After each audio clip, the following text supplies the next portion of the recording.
Andrews, your voice of the Sasquatch, coming to you live from beautiful Black Hills Energy Stadium on this Tuesday afternoon, sunny and 85 degrees here in Spearfish, South Dakota, as your hometown Spearfish Sasquatch look to face off against our friends from Casper, Wyoming, the Horseheads, as they have made their drive down a couple of nights ago, only a little over 3 hours away. And we have played them. We played them last night in Game 1, and we are rounding out a 2-game series, the first of that nature this season, as we usually play at least 3 games each series, but this is a short one, as we are looking to take Game 2 after falling in a close call in Game 1 last night. So we saw the Horseheads for the first time all season Monday night, and Casper came ready to play from the first pitch. The Horseheads, who have been struggling throughout this summer season, took out some frustrations in Game 1, to say the least. They were able to put together 7 runs on 10 hits in Game 1 last night to win the game 7-6. And those are some typical Spearfish offensive numbers that we usually see. And the Spearfish Sasquatch put up more of that just the same. They had 11 hits and 6 runs of their own with 2 errors. And the 2 errors were the glaring aspects, as each of those errors put across 2 runs for the Horsehead runners. So you know what that means, 4 runs altogether off of those 2 errors. A pretty tough scene for the Sasquatch defense yesterday. We will talk more about that as the game progresses. But all you have to know right now is that the Squatch fell Game 1 7-6, coming down to the 9th inning with Ryan Bachman on third and 2 outs. A strikeout of Johnny McHenry sealed the deal for the Horseheads in Game 1. We look to change that narrative tonight, flip the script on its head, and take Game 2 against the Horseheads, show them what we're all about. But we are so glad that you're here with us on this hot afternoon. A beautiful day, not a cloud in the sky. We will take the heat over some shade and potential thunderstorms, because there is no chance of rain today. It is all about baseball on Tuesday afternoon, July 12th. I'm Win Andrews, so happy you're here with us. Without any further ado, let's go ahead and get into the starting lineups for both the visiting Casper Horseheads and your Spearfish Sasquatch. Leading off tonight for Casper, number 4, the center fielder, Tucker Rowe. Batting second, number 27, the left fielder, Kenny Garcia. Batting third, number 40, the designated hitter, Braden Morrow. Batting cleanup, number 20, the first baseman, Bradley Fleener. Batting fifth, number 23, the third baseman, Logan Conklin. Batting sixth, number 3, the shortstop, Chris Burke. Hitting 7th, number 11, the right fielder, DJ Heck. Batting 8th, number 8, and catching behind the plate for the Horseheads is Dane Flashberg. And rounding out the order tonight for the Horseheads, number 10, the second baseman, Nick Chasey. And pitching tonight for Casper is number 16, Andrew Hansen. We will have all of his stats for you as the Horseheads take the third base line. And now, as we are a few minutes away from the national anthem here at Black Hills Energy, we're going to get into your Spearfish Sasquatch starting lineup tonight in Game 2. Leading off, number 12, the left fielder, Gabe Springer. Batting second, number 24, the second baseman, Ryan Bachman. Batting third, number 27, the shortstop, Johnny McHenry. Batting cleanup, number 28, the first baseman, Harrison Clark. Batting fifth, number 25, the right fielder, Nicky Winterstein. Batting sixth, number 4, the center fielder, Bryson Hoyer. Batting 7th, number 34, the designated hitter, Damon Gaither. Batting 8th, number 21, and starting for his first game for your Spearfish Sasquatch tonight, the third baseman, David Dielman. And rounding out the order tonight for Spearfish Sasquatch is number 29, the catcher, Keenan O'Brien. As your Sasquatch are taking the field in their blue jerseys and white pants, it is bound to be a fun one. Squatch looking to get some revenge here in Game 2, as we are getting ready for first pitch, just a few moments away from the national anthem. So with that being said, we will let you go in just a few moments. Game 2, the Sasquatch and the Horseheads. We'll be right back with you. You are watching Squatch Baseball.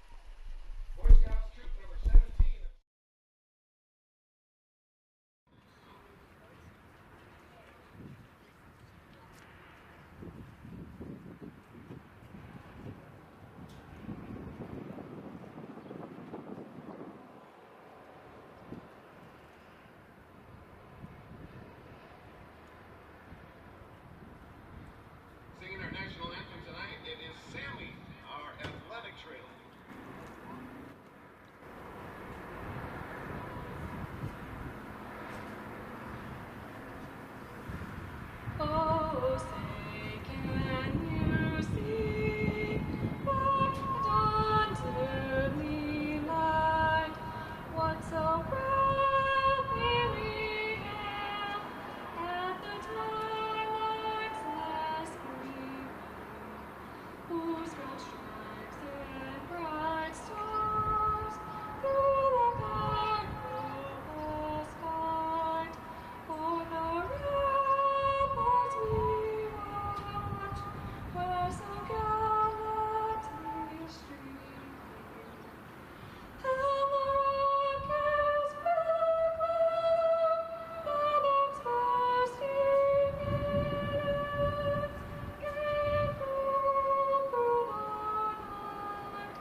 baseball show that's been in attendance here covering the Sasquatch last 2 games. Thank you, James. Brody, what do you want to say to everybody? Oh, I love it. Well done.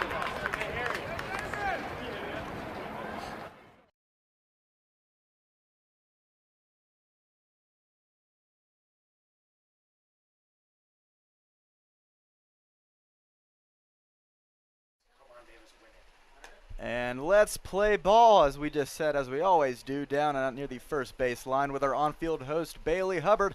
Thank you, Bailey, as we are a few minutes away from a Game 2 matchup between the Casper Horseheads and the Spearfish Sasquatch. I am Win Andrews, your voice of the Sasquatch this season. It is a beautiful day for baseball all around. Can't complain about it. We are having a good crowd so far pulling in these gates. And we will have these gates open. If you are in the Spearfish area, we'd love to see you in attendance tonight. It's a hot one, but once the sun starts going down, it is going to feel amazing here at the stadium. So we hope to see you. We will use as much crowd support as we can have. We've had great crowds every home game this season, and it has definitely played a factor in these homestands that the Squatch have had. The last 2 homestands we've had, we've been 5-1 in each of them. So that is a combined record. I'll do the math for you. I know math can be hard sometimes. 10-2 record. 10 wins, only 2 losses. We have been playing lights out in front of our home crowd. We hope to see you here tonight. As Kenji Miller, the man on the mound for the Sasquatch tonight, taking the mound once more. Looking to avenge the Game 1 loss last night. It was a close one, 7-6 ball game. The Casper Horseheads came out and were looking for a reason. Just looking for anything they could to take that win yesterday. They have been having a bit of a tough start to the second half of this season, along with the rest of the year. They are 13-27 now, but coming in last night to the matchup, they were 12-27 with a 2-8 record, and now they are 3-8 in the second half after the win last night. So the Sasquatch now fall to 7-5 after starting out 7-2 in the second half of play. We're looking to get back on track as we have a 3-game winning streak right now. A 3-game losing streak. Man, I can't get my words correct. I guess I'm too excited for baseball. That's okay. So a 3-game losing streak. Squatch looking to turn it around right here tonight, as it is officially 6:36. 6:35 was proposed first pitch. And we are going to be ready for action in just a few minutes, as the leadoff hitter tonight is going to be Tucker Rowe. Second night in a row. I didn't mean to do that on purpose. Tucker Rowe leading off, second night in a row. There's a little bit of a delay. And now it looks like we're officially ready for action here on this Tuesday afternoon. And we are officially underway, as that is going to be a 1-pitch single for Tucker Rowe as he ambushes the first pitch. Hits it into shallow left center, as Kenji has a base runner quickly in this one. 1 hit on the board now for the Horseheads, who started swinging early in counts last night, and it worked out well for them.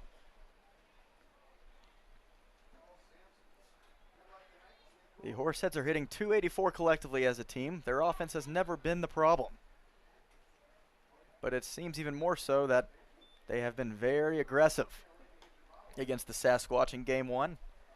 And we've already seen it a little tonight through the first batter, as Kenny Garcia now steps in. Garcia's playing left field again, just like he did last night, as he is going to line that one and is going to be dropped into center field right in front of Bryson Hoyer. He had to just get in front of it. Did not want to risk making a diving catch and maybe that one getting behind him. So smart play there by Bryson. But runners on first and second and nobody out. And that is going to bring up Braden Morrow, the designated hitter.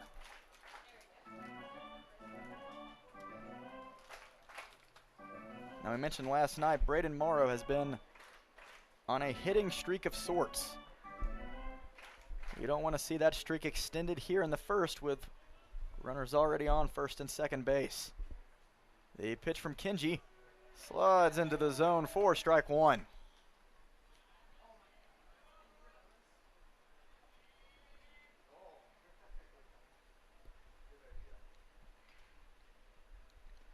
The Horseheads in their navy and orange jerseys. A tough day to be wearing something that dark. I don't seem to be fazed by it too much just yet.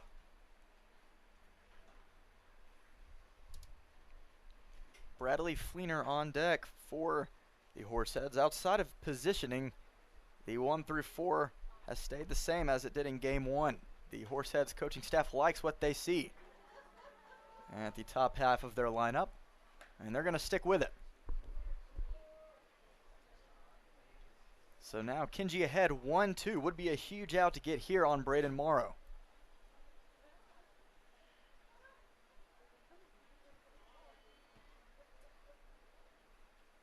And Kenji checking back at second base. The pitch. Swing and a miss.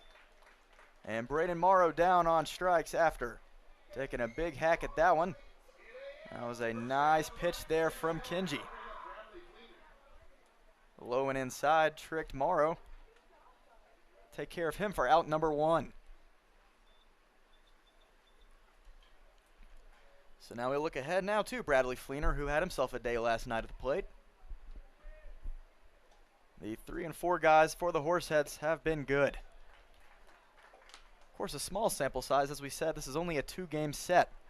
But we'll be seeing more and more of these Horsehead batters in the next couple of weeks. We have a 3-game set in Casper next week, followed by a 3-game set here at home once more. And that'll be right at the end of the season as Kenji Miller checks back over at second base, making sure that Rowe stays put.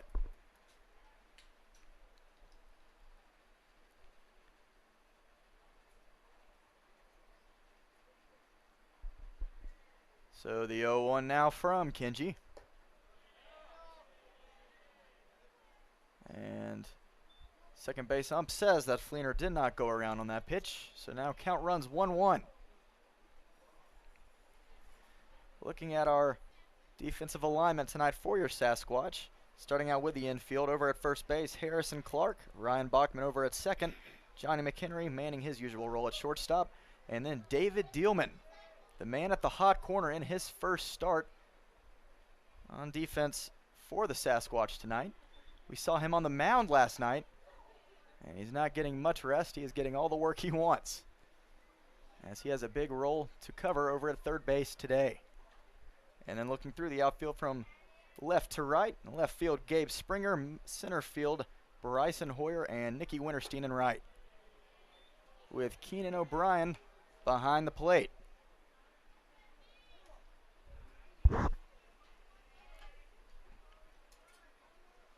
A stellar defensive lineup here for the Sasquatch in Game 2. And Kenji needs to throw a strike here. A 3-1 now to Fleener. The pitch. And that one finds the outside edge of the plate for strike 2. Count runs full. 2 hits already. Already off of Tucker Rowe, followed by Kenny Garcia to get this game going. Do not want Fleener to advance these Horsehead runners. And the payoff pitch, swing and a miss. As Bradley Fleener sat down. Back-to-back strikeouts now for Kenji. And now Logan Conklin, the final hope for the Horseheads after Rowe and Garcia both got on with no outs after back-to-back singles. 2 on, 2 out. And the pitch. Taken for a ball.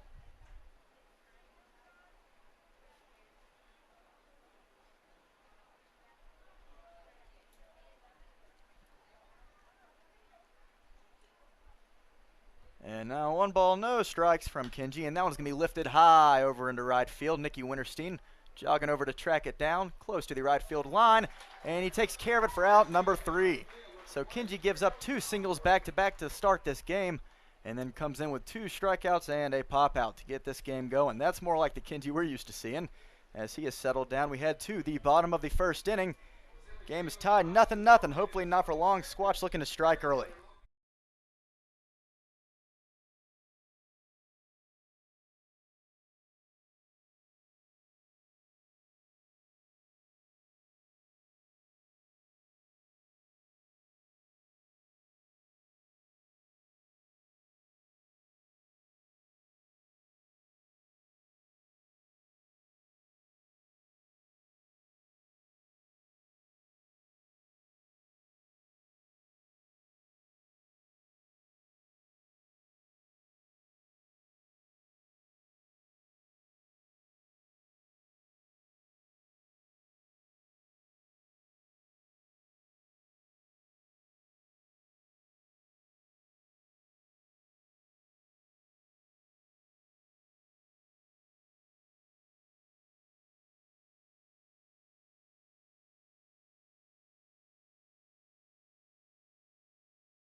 So back to baseball here in the bottom of the first inning in the Game 2 matchup between your hometown Spearfish Sasquatch and the Casper Horseheads.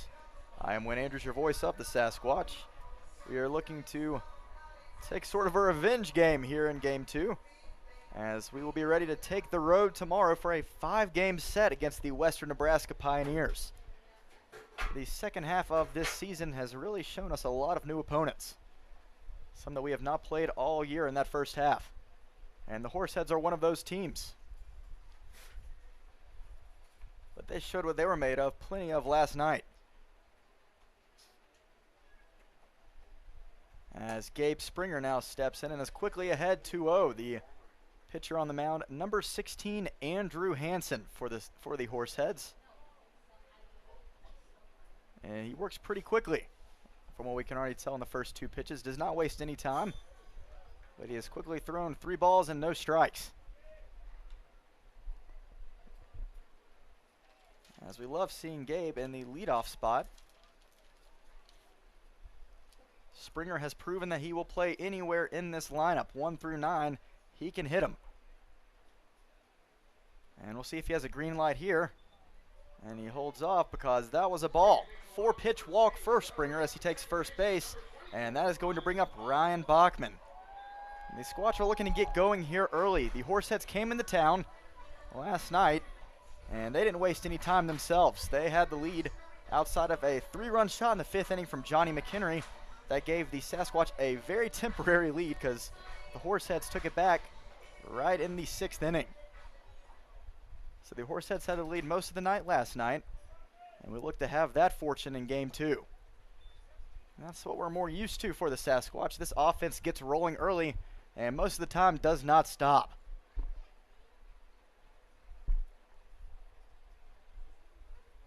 So let's take advantage of that leadoff walk with a guy like Ryan Bachman up to the plate, as he's going to line that one past second base, and Springer is going to race around second, headed to third. That is going to be a single for Ryan Bachman, as Gabe makes it to third base. Runners on to the corners, nobody out. We are rolling right in business the way we're used to here early in the bottom of the first. And that's more like it.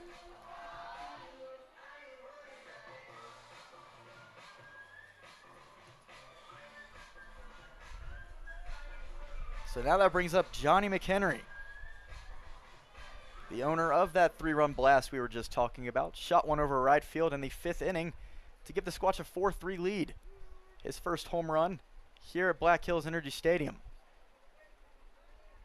as he takes that one for a called strike 1. So now a walk and a hit, as McHenry is now quickly behind 0-2. Johnny's got a lot of sneaky power in that bat. You don't see it a lot of times from people playing the shortstop position, but we saw it last night. He did not hide it. Stayed in the air for about 2 seconds. The 0-2 is thrown low and in the dirt for ball 1.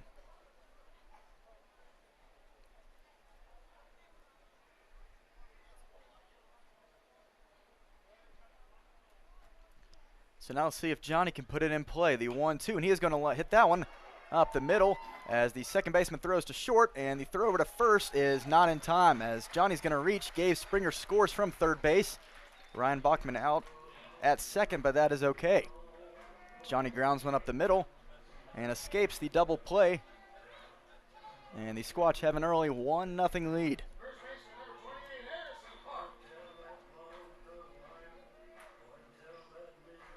And here we go. Harrison Clark does not get any easier. Night after night, these opposing pitchers for these other teams have to face out against a hit-heavy Sasquatch offense.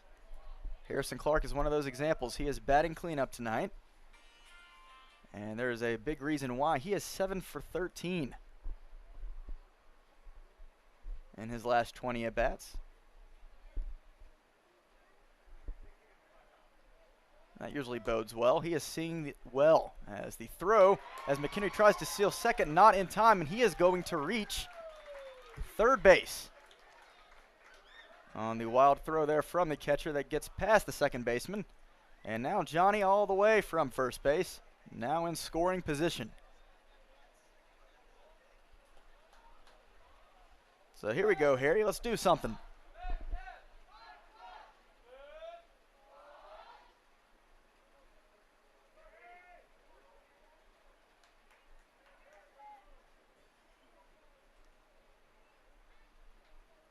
A 1-1 count to Harrison here. And the pitch. Taken in the zone for strike 2.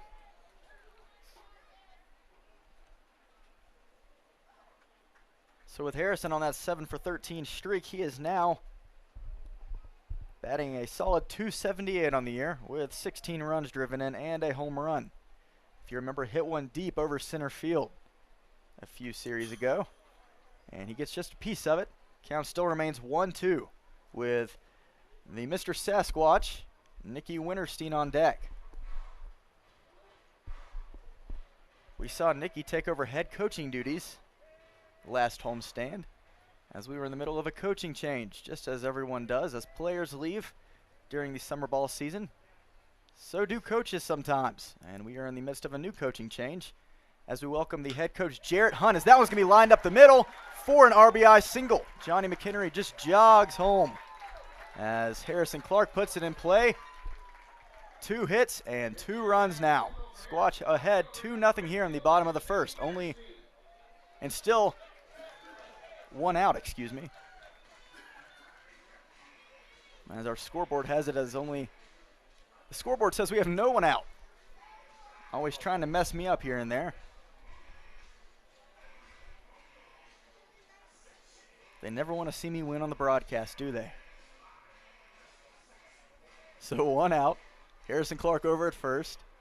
And Nicky Winterstein looking to ramp up this lead. Keep it going. Fouls off that first pitch, strike 1.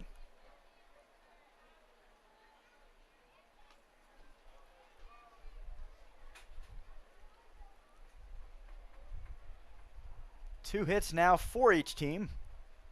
Wouldn't mind to see that hit total increase here early.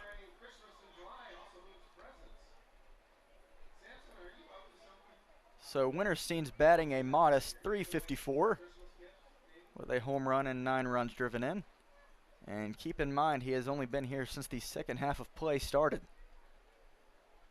He has been rather impressive. And the 0-2 and a swing and a miss, as Nicky unable to square up on that one.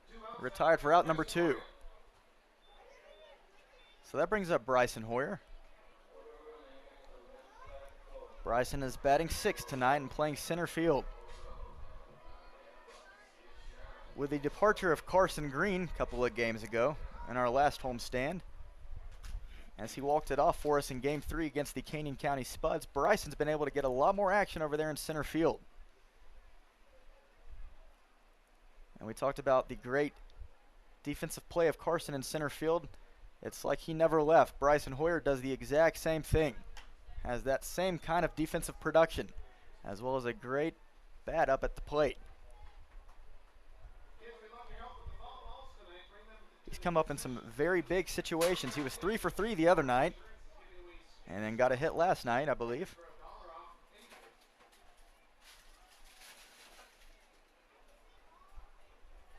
So we love seeing a guy like him batting 6th in the middle of the lineup, the 1-1. He fouls that one off against the protective netting for strike 2.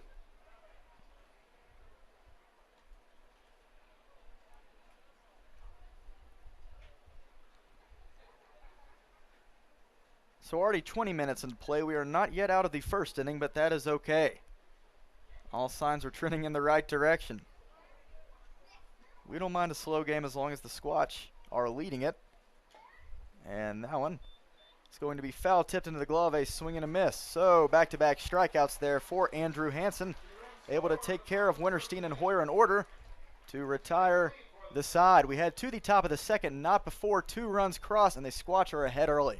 We'll be right back with you in a few moments to start the second inning. You're watching Squatch Baseball on our YouTube live stream.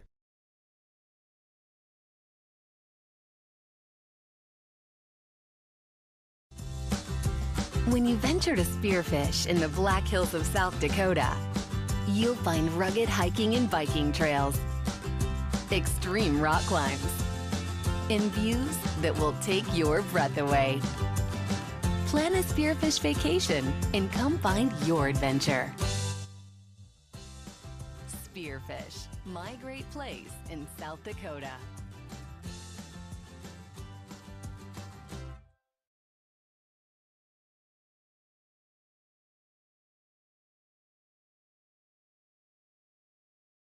We're all going somewhere, going higher, faster, farther, going in new directions, to new places. At Monument Health, we keep going so you can keep going. We're dedicated to advanced orthopedic care with the latest innovations, technology, expertise, and treatment. So keep exploring, keep making memories, keep going with Monument Health as your partner. Learn more at monument.health/orthopedics.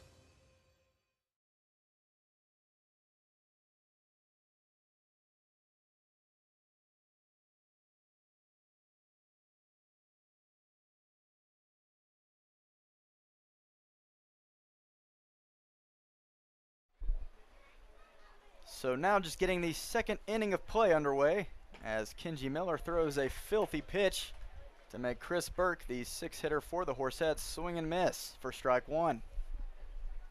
The Squatch just tagged on 2 runs in the bottom of the first, and there's hopefully more where that came from. There's another whiff there from Burke. Gets Kenji ahead with a quick 0-2 count. So come on, Kenji, the pitch. And that one is going to be grounded softly over to the third baseman. And David throws, makes a great recovery throw over to first, but Chris Burke able to beat it out. So that is going to be an infield single there for Chris Burke, but it might be scored as an error. We'll have to see what the scoreboard operator goes with here. It seemed like it was grounded a bit softly. Seemed to be potentially a routine play for David Dielman, the third baseman. This is his first start over at the hot corner for the Sasquatch this summer. And we saw him on the mound last night. Not sure if he is a primary third baseman, but he will get another shot here as he throws over to second for one. And the throw over to first is not in time. Well, that's a good recovery effort there from David as he is able to get Chris Burke out at second. That was DJ Heck who grounded it over and now stands at first base replacing Burke. Tough double play to turn there with a speedy runner in DJ Heck. So now it's going to bring up Dane Flashberg, the catcher. And that was an error. That will be off of David Dielman.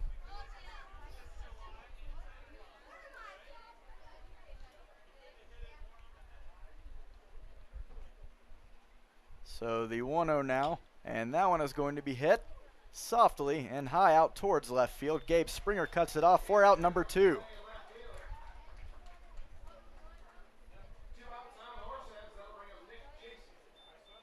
So plenty of versatility over at third base, as I've discussed plenty of times before. Gabe Springer has been great over at third base. Tonight he gets the break and is now manning left field.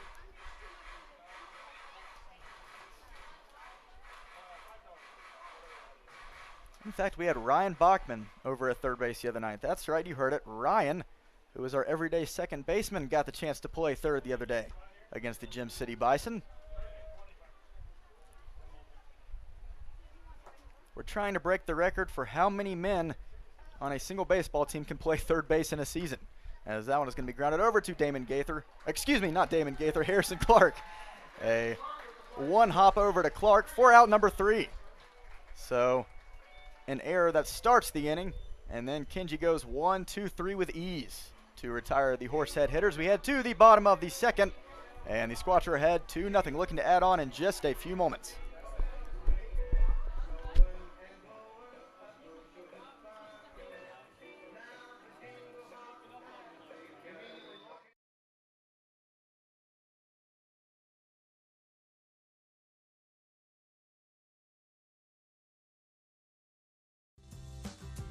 When you venture to spearfish in the Black Hills of South Dakota, you'll find rugged hiking and biking trails, extreme rock climbs, and views that will take your breath away. Plan a Spearfish vacation and come find your adventure. Spearfish, my great place in South Dakota.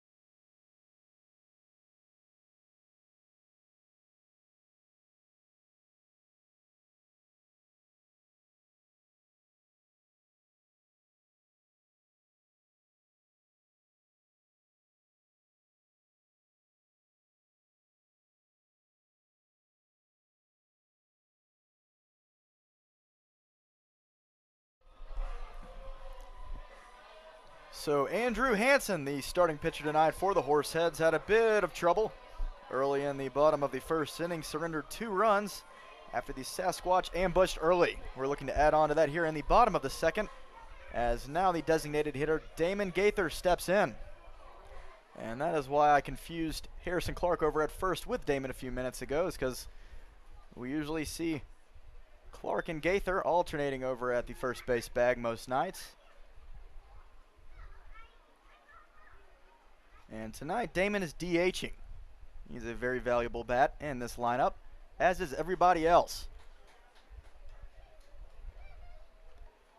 Takes a big swing and a miss there for strike 2. We mentioned that Hansen does not really spend much time between pitches. Works very quickly, the 0-2, as Damon fouls that off. So taking a look into Andrew Hansen, from Aurora, Colorado. Plays at Neosho County Community College. If I've mispronounced that, please let me know. But that is how we will say it for now, as he makes quick work there of Damon Gaither. A foul tip into the glove of the catcher Flashberg. And Damon down on strikes for out number 1.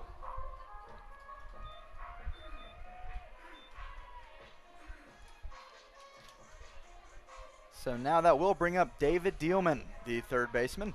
We saw him, he can throw. He has quite the arm on the mound, as we saw last night in game 1. Let's see what kind of bat he has.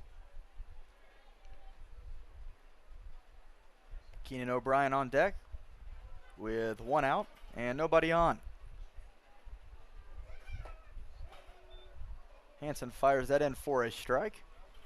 Looking at Andrew on the mound, he seems to be one of the more consistent and reliable arms in this Horsehead starting rotation. As he fires the 1-1, and that one is going to be grounded up the middle. And the throw from the second baseman, as that is going to be out number 2. Bradley Fleener had to make a bit of a dive, but kept his foot on the bag. It was a bit of a wild throw there from the second baseman, Nick Chasey. But great job from Fleener to keep his foot on and continue through the out.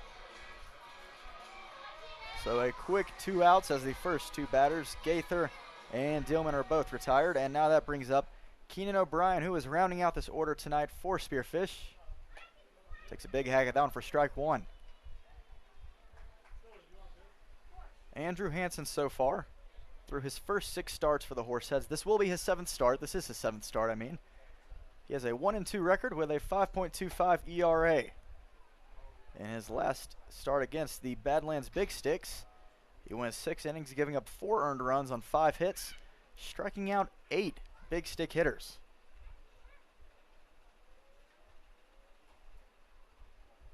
So the 1-1.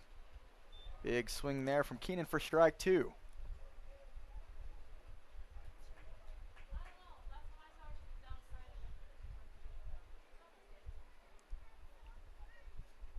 And the 1-2. Bit upstairs. Sasquatch are looking at 2 different pitchers here in the first 2 games between the Horseheads. Game 1, the starting pitcher for Casper worked a lot slower, took his time on the mound, whereas Hansen does not waste any time. The 2-2. is in the dirt for ball 3. Count runs full. So in a way, both of the Casper pitchers have been trying to throw these Sasquatch bats off track. And Hanson, unable to finish off O'Brien there, is going to walk Keenan with 2 outs.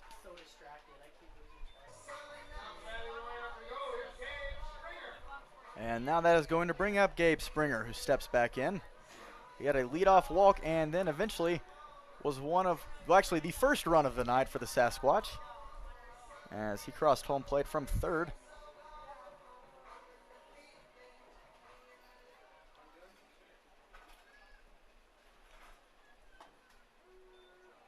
And that one is going to be fired in the zone for strike 1.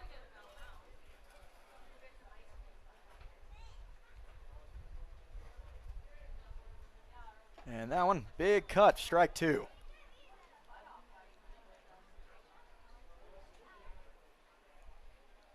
So Gabe batting .266. Great contact hitter. Doesn't strike out often, as he is going to take that one off the back. Probably not too happy about it.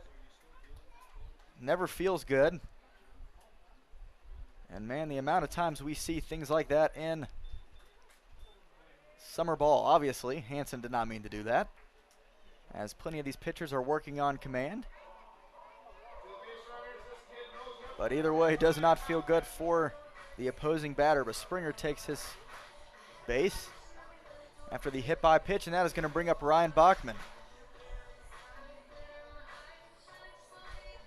And Hanson on the mound, probably not too happy. He was quickly ahead, no balls, 2 strikes. Did not mean to throw that inside. And now the pitch to Ryan, and that was going to hit him, as that would look to be a breaking ball.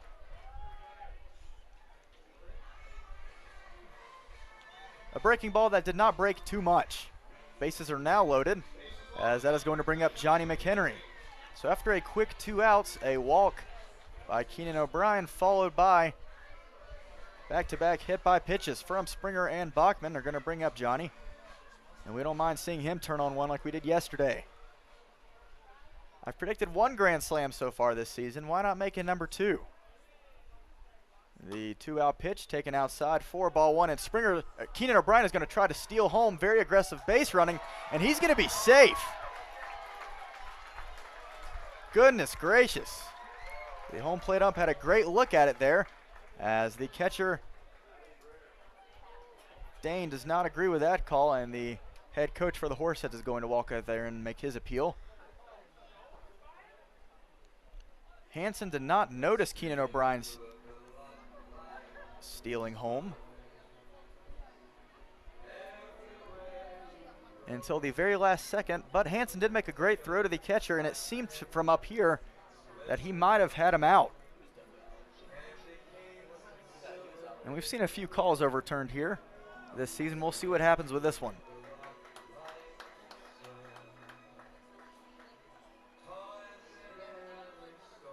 But it does not seem like anything like that will happen this time around.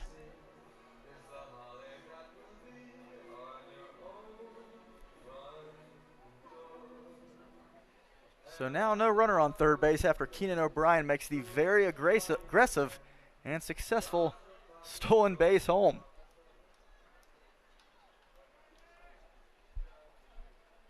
We don't mind that. A 3-0 lead now for Johnny, as he is going to hit that one way high, way into shallow right. And is going to be caught by DJ Heck for out number 3. So very thankful for the Keenan O'Brien steal home. That pushes one more run across, as we now have a 3-run lead headed to the top of the 3rd inning. Squatch looking to add on to it, and Kenji Miller looking to continue his great work on the mound so far through 2. We'll be right back with you. You're watching Squatch Baseball.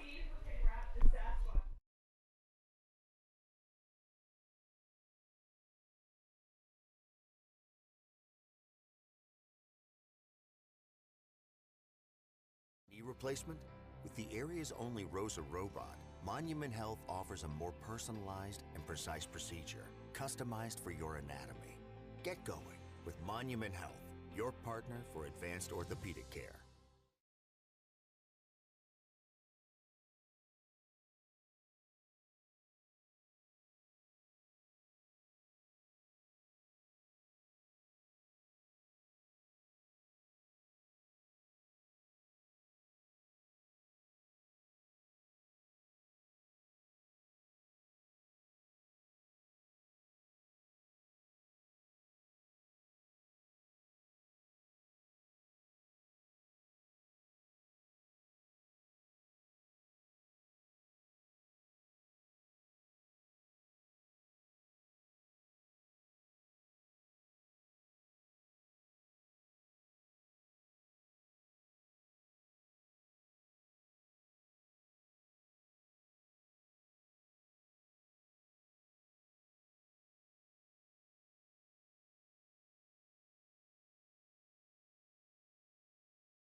So the Squatch add on another run. We'll take as many runs as we can against the Horsehead offense,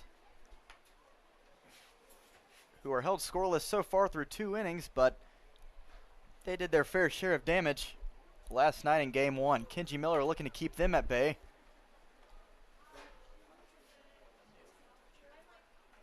As he is quickly in a 2-0 count. As he throws that one inside. Ball 3.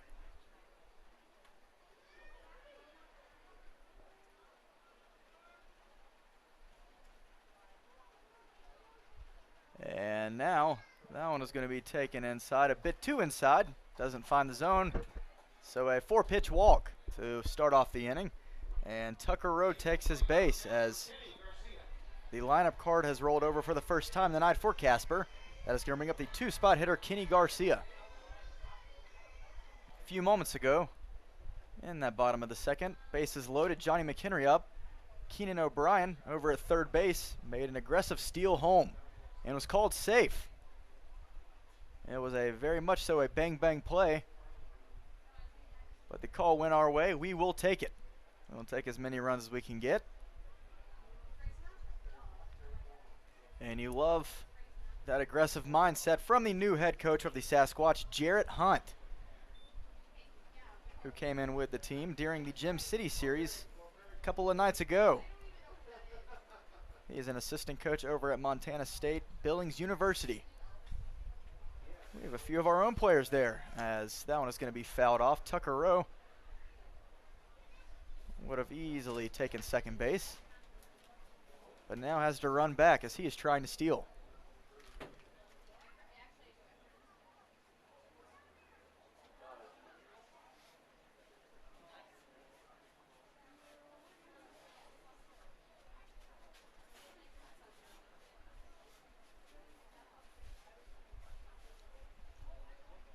So runner on first, nobody out, the 0-2. In the dirt, 4-1.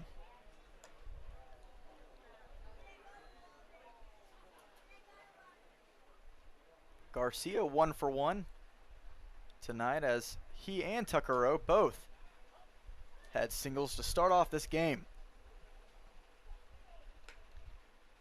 They are both the only 2 hits tonight for the Horseheads, as Kenji's working on his 33rd pitch of the night. Throws back to first, and that one gets past Harrison, but only a few feet away. And now Kenji and Clark going to talk it over for just a second.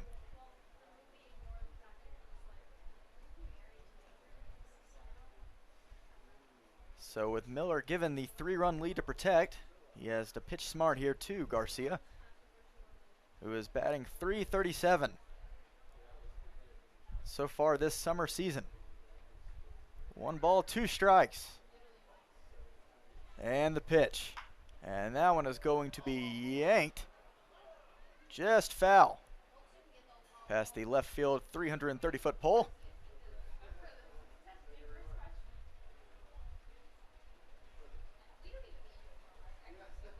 And you see some of that power right there in Garcia's bat. The 1-2 again, fouls it back. Staying alive in the count.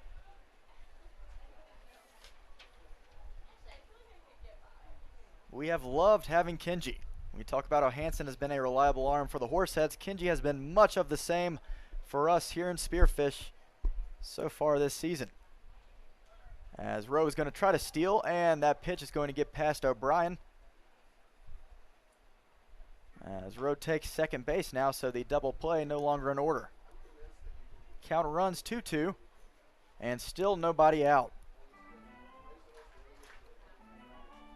Kenji has brought plenty of excitement during the Squatch's turnaround late in the first half of the season. That's when we really started picking up win after win, and we hope that he's able to be a catalyst to break this 3-game losing streak, as that one is going to be hit high right down the first base line, and it is going to drop just foul. Couldn't tell in the sunlight here where that right field line was, but for a second I thought it could have been fair. drops just to the right of the line. As I'm being told up here in the booth that my pronunciation of foul is incorrect. Very sorry with my PA guy here in the booth. Thank you for the correction. Always here to take some feedback. The 2-2 and a runner on second. Nobody out. Swing and a miss. And finally, Kenny Garcia taken care of for out number 1.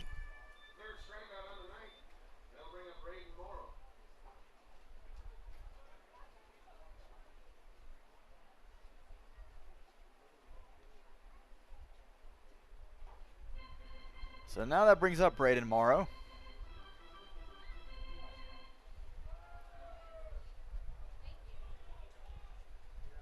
Who is hitless so far tonight. Fouls that one off for strike 1.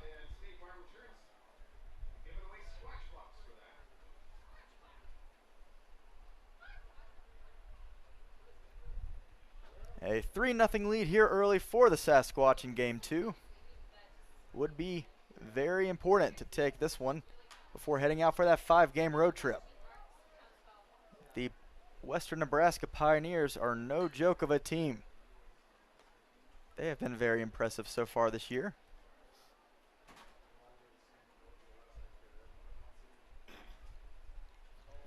Should be another battle of two teams who have been playing well so far. No balls, 2 strikes, swing and a miss. Morrow down on strikes for out number 2.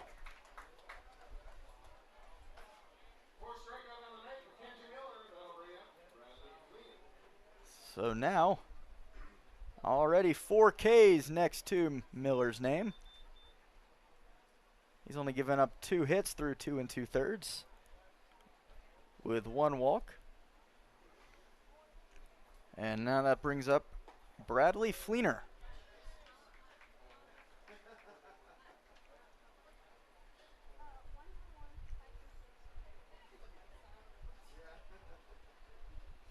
So the 2, 3, and 4 hitters for the Horseheads all batting above 300, as that one is going to be off of the bat right past the mound, as David Dielman able to call it off. Kenji was going to catch it for a moment, but Dielman wanted part of the fun. Takes care of that fly ball in the infield for out number 3. We head to the bottom of the 3rd inning, up by 3. We'll be right back with you on this beautiful Tuesday night.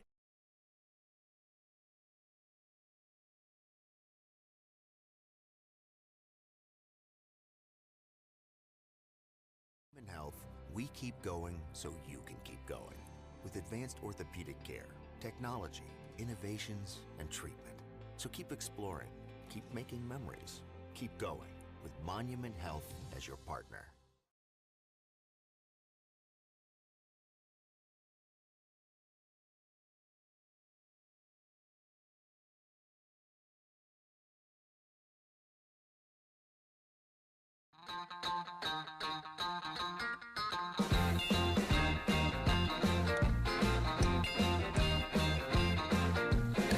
I want to shout out to the world so they know my sweet baby loves me so.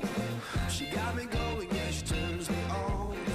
And she loves me, yeah, she loves me, and it blows my mind. Hey, nice play. Yeah, it blows my mind. She's my lover.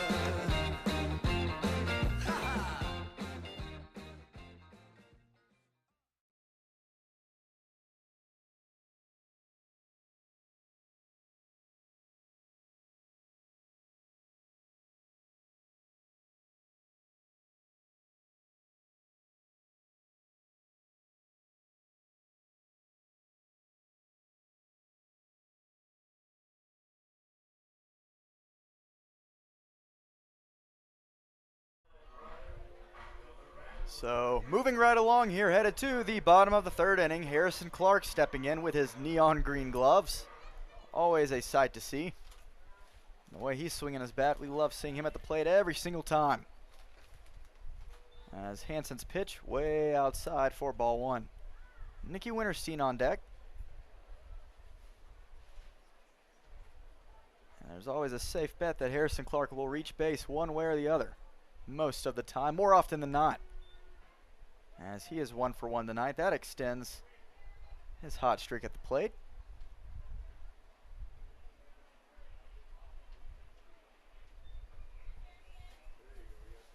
As there's 1 ball, 1 strike now. As Samson the Sasquatch is staring at me right below the booth. Now he's walking up to talk to some people. He's always active around the ballpark all the time. So if you want to come have a conversation with a Sasquatch, now is your chance. Any of our home games, we are starting to round out this home season. I believe that after tonight we have, what, maybe 7 more games left to play at home? Gone by way too quickly.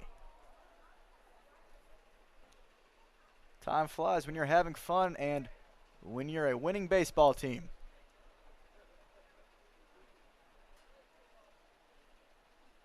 And the 2-2 now from Hansen.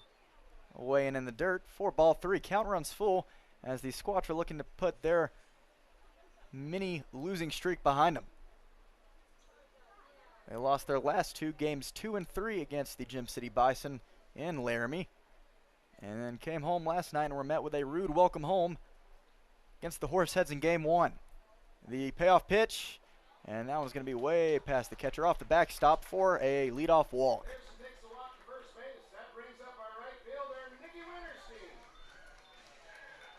So here comes Nicky. Still only 2 hits for each team. The Squatch have 3 runs on the board. Hansen got through the first 2 Sasquatch batters very quickly in the 2nd inning.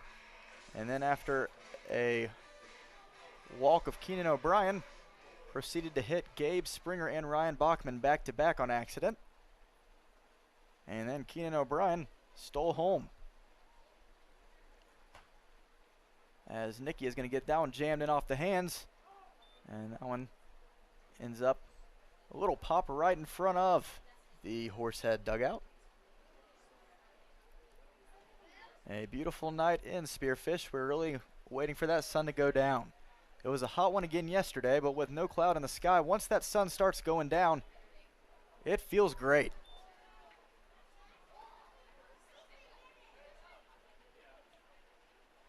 And hopefully for the remainder of this home season, we're able to shake off those summer storms that are so prevalent.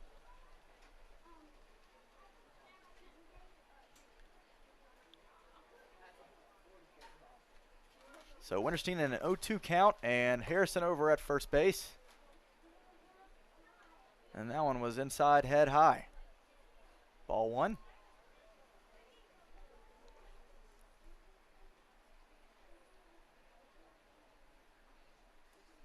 And the 1-2, Nicky is going to ground that one off the body of the third baseman. A really tricky hop, and it floats over into shallow left center. And that one was hit hard. That will be scored as a hit for Nicky. As that one was a hot shot over to Logan Conklin, the third baseman. Did not have much time to react whatsoever. Got in front of it.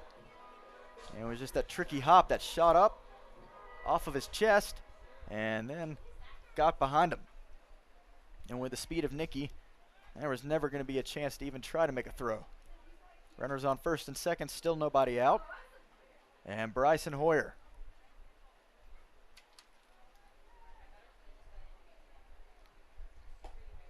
takes a big hack there for strike 1. So make that 3 hits on the night for the Sasquatch.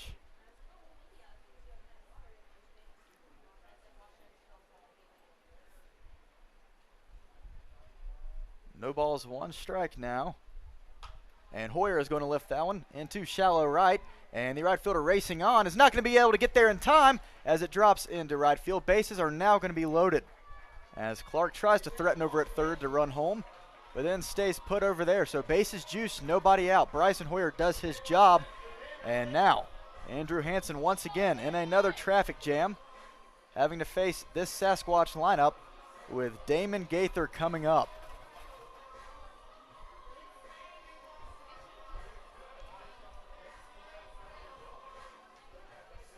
Andrew Hansen, I do not envy you right now, my friend.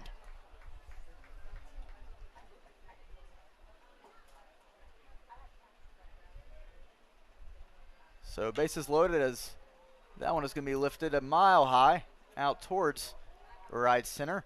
And that is going to be out number 1. Tucker Rowe calls it off, but Clark able to make it home. 4. A sacrifice fly there for Damon Gaither. Able to score Clark, and now it is a 4-0 ball game. Squatch are continuing to pile it on. Both runners advance on the throw from center.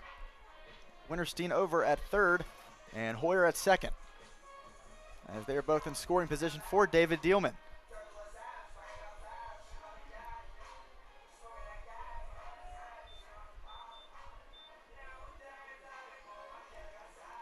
So this is more like what we're used to seeing from our Sasquatch hitters.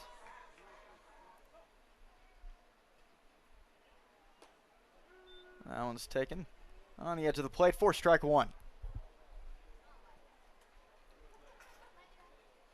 A single here could potentially score both Hoyer and Winterstein. Just depends on where it's placed. And that one taken close to the same area, but that time was a ball.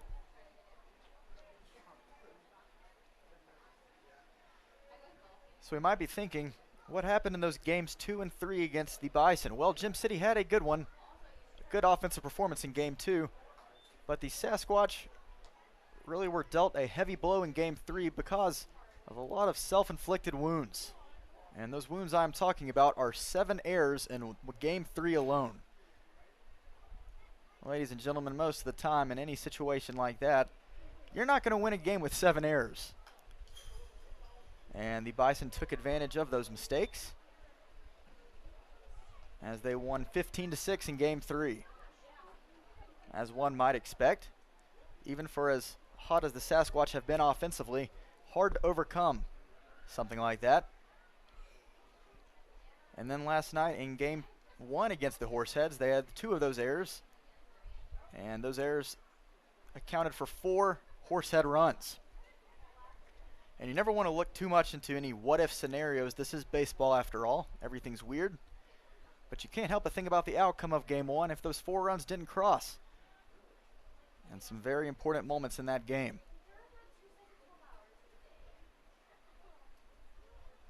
But what can you do? You look ahead because the Horseheads, you got to tip your caps to them. They had a great game last night offensively and on the mound. The Squatch just have to suit up and come back out and show them what they're made of in game 2, and that's what we're doing so far. We love to see it.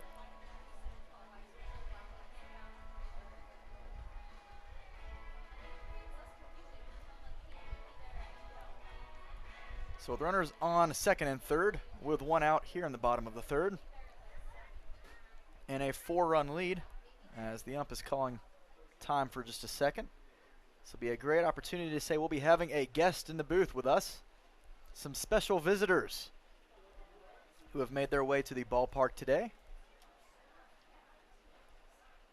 They are not a baseball player, so unfortunately we can't provide you with that as of right now, but we think it'll be very interesting.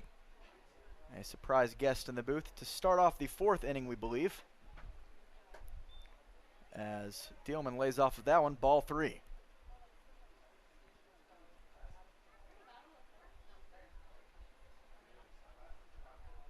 So now runners in scoring position, the payoff pitch, and that one is going to be grounded, chopped up the middle, and that is going to score 2.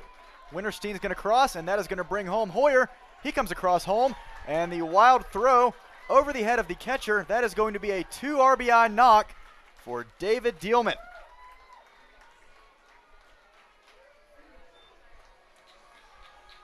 Way to join the fun, David. A 6-run lead now for the Sasquatch here in the bottom of the third. 3 runs have crossed so far. And that is what we are used to seeing.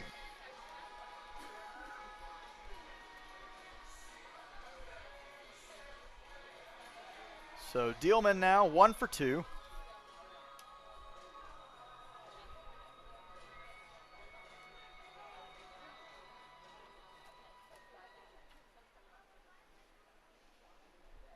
6 runs on 5 hits now for the Sasquatch. And that one is going to get behind the catcher as Dielman easily takes third base. A wild pitch there in the dirt.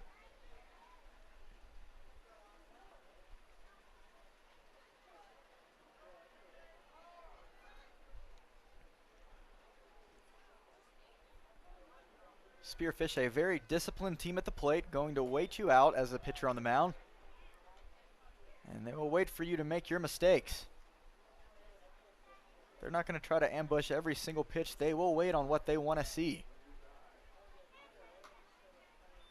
Just as Keenan O'Brien is doing right now. He is currently ahead 3 balls, no strikes.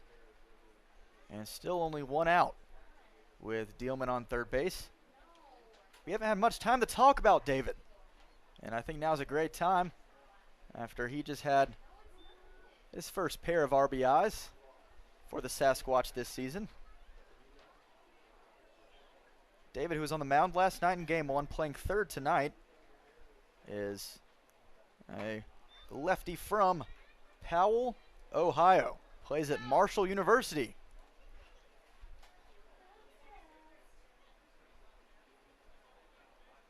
What is Marshall's logo? The rolling herd or something like that? I'll have to look into it. Swing and a miss there from O'Brien as Hansen is able to catch up after being behind 3-0 for strike number 3 and out number 2.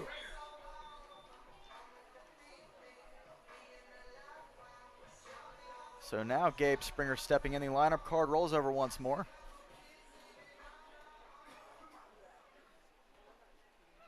They might be the Thundering Herd. I don't know what they're called, but now I'm interested. Is that right, Patrick? Okay. The Thundering Herd. I was close enough.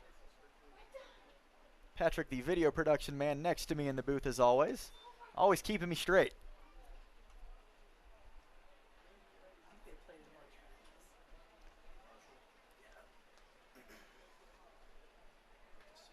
So Dielman, part of the Thundering Herd, brought some thunder with his bat just a few moments ago. And now, Gabe ahead in a 3-0 count like he was last time up. And the 3-0 is going to be taken high in the zone for strike 1.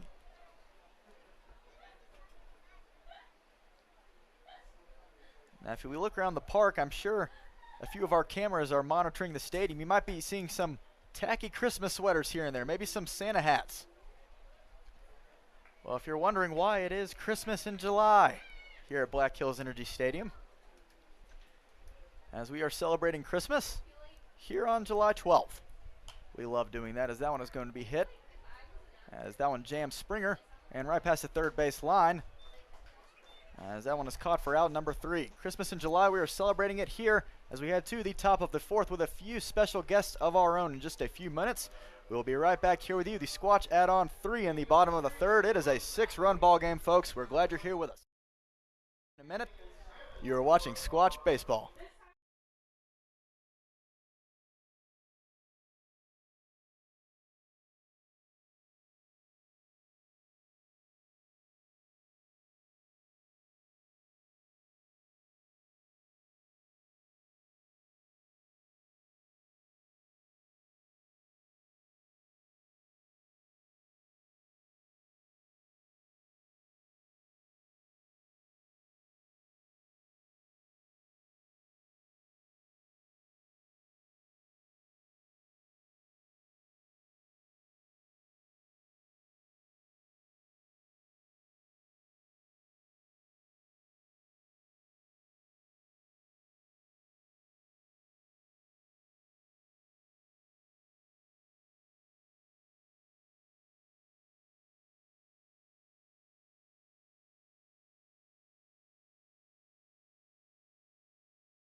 So welcome back here to Black Hills Energy Stadium. The Squatch are pouring it on early, as we are so used to seeing here in the top of the fourth. It is a 6-run ball game, and Kenji Miller back out for another inning of work. As I'm Win Andrews, the voice of the Sasquatch, joined here by Mr. James Christopher, who is the creator and host of a very, very popular podcast. You can find it on Spotify, Apple Music, wherever you get your podcasts. Let's Get To is the name of it, a baseball sports podcast that really focuses on plenty of areas of the baseball sport, whether that be minor league, college, you name it, independent league like we're talking about right now with the Sasquatch.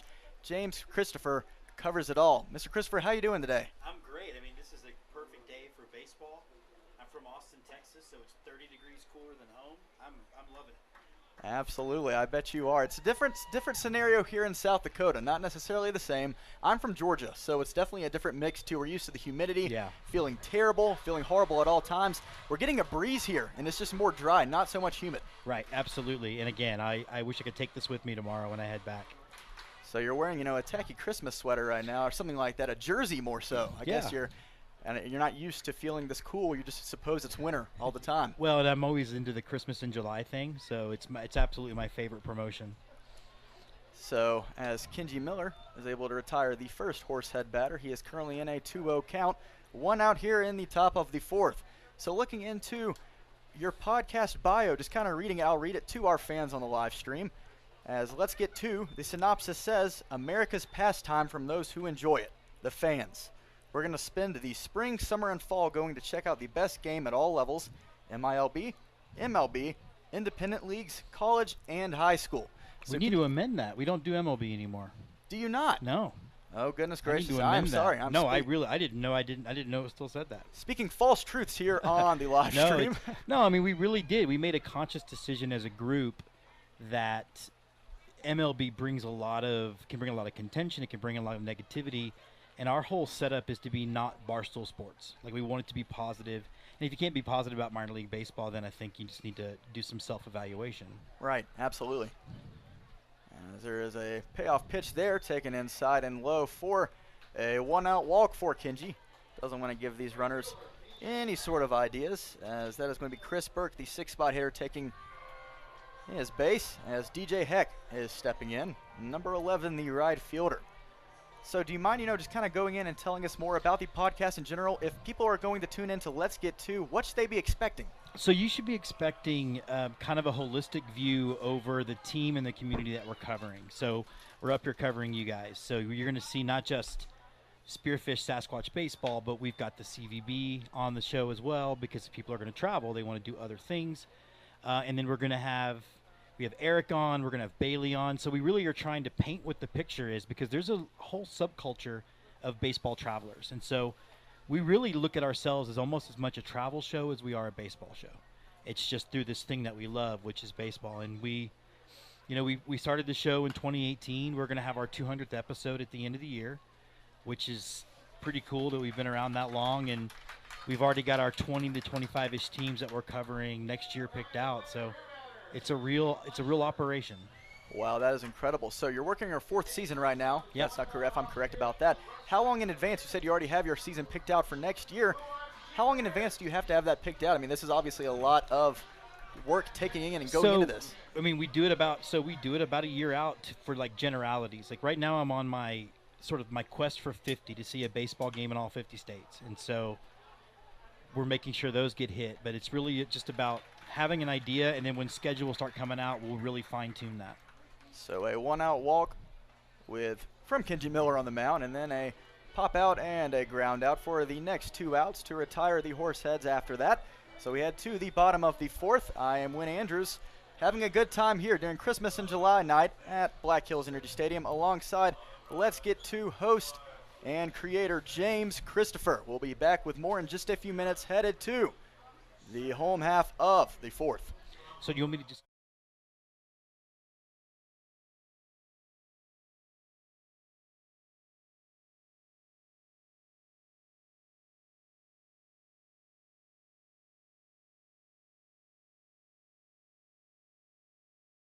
For summer at the Denny Menhold dealerships in Rapid City. Trade-in values are at an all-time high, and there's never been a better time to buy. With over 400 vehicles on location, you're guaranteed to find the right ride to take you into summer. And while you're here, make sure to sign up to win some great summer gear, like a Rice Honda side-by-side, Black Hills Fireplace Traeger Smoker, a variety of gift certificates, and more. Come by and check out a great selection of vehicles and summer gear at any of the Denny Menhold dealerships in Rapid City and at menholdsummer.com.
And back here in the bottom of the fourth inning, Squatch still having that 6-run lead. It has been a party so far here in Spearfish in Game 2 between us and the Horseheads.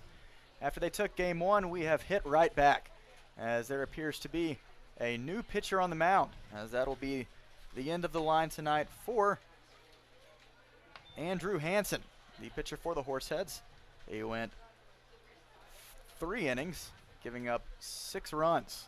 So a bit of a shaky start for him tonight. The Sasquatch were able to ambush him early. I am still joined here by Mr. Christopher, James Christopher, the, I guess, host and creator of Let's Get To, the baseball podcast. We have just been talking with him a few minutes ago. So, James, if you don't mind, really kind of elaborating on more of the origin story of what really drove you to get into something like this. It's kind of a weird thing because one of my co-creators, Scott McIntyre, he and I are independent filmmakers, and we were on the Independent Film Festival circuit, and if you've ever been around independent filmmakers, they're insufferable. And we just needed a break, and we realized that we were about 40 minutes from the Tulsa Drillers. So we go out to see the Tulsa Drillers, AA team, and I learned then that he used to play in the Polish minor leagues, and he would tell you that that's about 8 levels lower than, right, you know. And so I think at that point we just kind of started banding the idea around, and then we came up with the name, which is from the movie Bull Durham, you know, Candlesticks Make a Nice Gift. Oh, yeah. With the registered Let's Get To.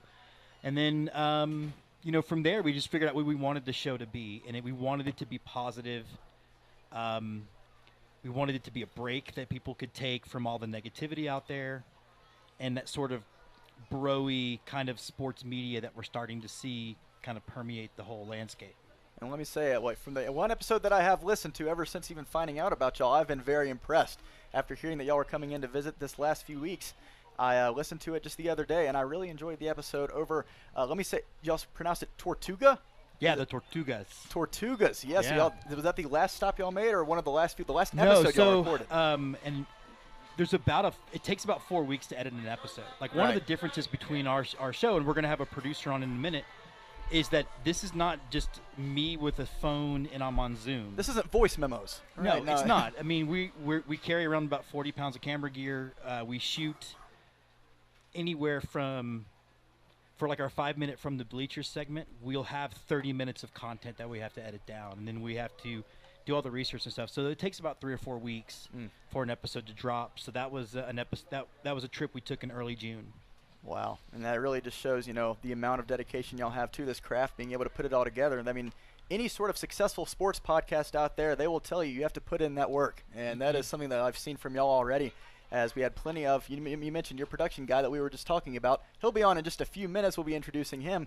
But I just saw him recording you as you were throwing out the first pitch. Look at that. Do you see that strike? Oh, yeah, no, that was beautiful. It was a dart, an absolute right dart. in there. That was great.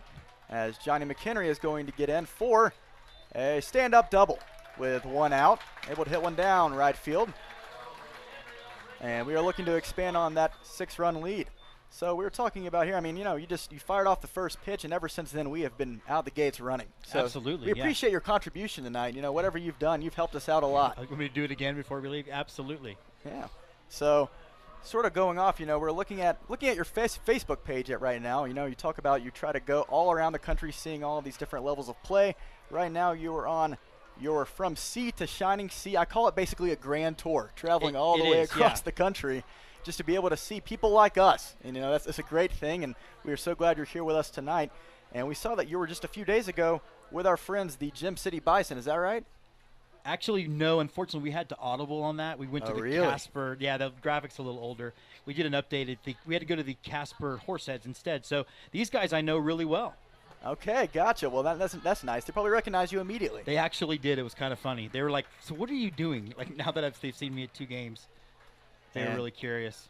So y'all go from here. Y'all travel from Spearfish. Where's next? So I'll have about 3 days at home. Really 4. I'm flying in a day earlier, surprising my wife.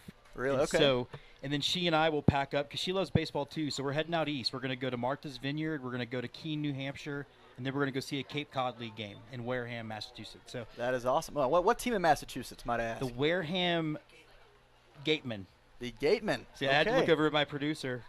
I'm efforting the name right now. That's what we say in the business. Gotcha. I've actually looked into the Gatemen. I'm very familiar. Obviously, those Cape Cod Leagues, it is something else out there. And I'm pretty excited about that. I mean, it's what I love about it. There's a lot of different ways to do it, and they do it differently, and you guys do it differently, and I think you can find something really good wherever you look when it comes to this. So throughout your time being able to be part of this show and just traveling from place to place, do you have any personal favorites that you'd have to recount and just look back on and say, yeah, this was my number one? And I'm not just because I'm here, but y'all's game day experience is awesome. Oh, stop it. You really do. Stop it. The rap and the fact that the players are so integrated doing YMCA and all this other and then doing the rapping thing today. Favorite ballparks: Frisco, Texas; Corpus Christi; Tacoma, Washington. Is gorgeous. Those are some great spots. Yeah, I mean definitely just some stuff like that. And Daytona, I mean it's where Jackie Robinson played his first minor league game. It's named after him, so you can't help but feel the history when you walk into that place. Absolutely. Well, anything that we should be looking out for, anything special in the next couple of weeks on the podcast with new episodes dropping very soon? Well, yeah, so we'll have our 5 or 6. As that one's going to be lined over. That's a rope. Roped over the third baseman's head, and that was going to drive in McHenry. And an easy jog over to second base, as that is an RBI double for Mr. Harrison Clark. Another hit on the night as he is continuing that hot performance at the plate. You know more about baseball, heck, than I might. So honestly, you can make as many calls as you want. No, it's Didn't fine. Want to steal that away from you. Sorry about that. No, it's fine. So we have our team coverages. So we've got 7 or 8 teams left to go, and then in the off season we have a Christmas episode, which is fun. One of our producers is Jewish, so we have a Hanukkah episode, and he usually makes fun of, he's like, here, I'm going to talk about the 9 baseball players that are good. I'm like, okay, fine. And then we have our Let's Get To awards, and so we actually give an award out to our host of the year, our mascot of the year, and then all the different levels. I think that you guys are all doing something that's really, really important, and somebody should be recognizing that. So that's kind of what we do. Absolutely. Well, that's awesome. Thank you so much. And, I want to give sort of a shout-out back to you, just being able to listen to the episode that I have. Is y'all aren't trying to be Barstool Sports. Y'all are something so much more different, and it's such a really important thing is that y'all know how to have fun, and y'all keep that humor incorporated, but y'all also don't just get off topic and have to look at everything else. Y'all focus on what y'all are here to talk about, and that is what keeps your host crowd around, just being able to have them, the core group of people listening to you, and that's a really huge thing. So y'all are fun to listen to, and I enjoyed it. Well, definitely, you have a valuable listener in me. I'm excited.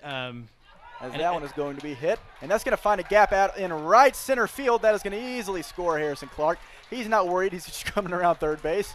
And Nicky Winterstein jumps on second base. An ecstatic jump, as now we have added 2 more here in the bottom of the 4th. The fun continues, an 8-0 lead, and it's because we're having this interview right now. I know, it's got to be. I guess so. as Bryson Hoyer is now stepping in. So you're talking about Field of Dreams just a few minutes ago, trying to get that motivation for the name. Let's get to any general question, just in general. What would be your favorite baseball movie of all time? So it used to be Major League. As I've gotten older and kind of, I like to say I have more time in the rear view than I do through the windshield, which I know is depressing. I kind of think it's Field of Dreams now. So. Okay. And we got to cover the Field of Dreams house, so I got to sleep in the Kinsella bedroom. And my wife and I we had wine on the field by ourselves. Did you see Kevin Costner? No, Oh, we okay. saw his dad's ghost. No, Oh. but it's cool. It's like an Airbnb. Like you check in, they hand you this book of how to do everything. They That's show awesome. you how to turn the lights on, and then they leave. Right. And you have to be out by the first tour. But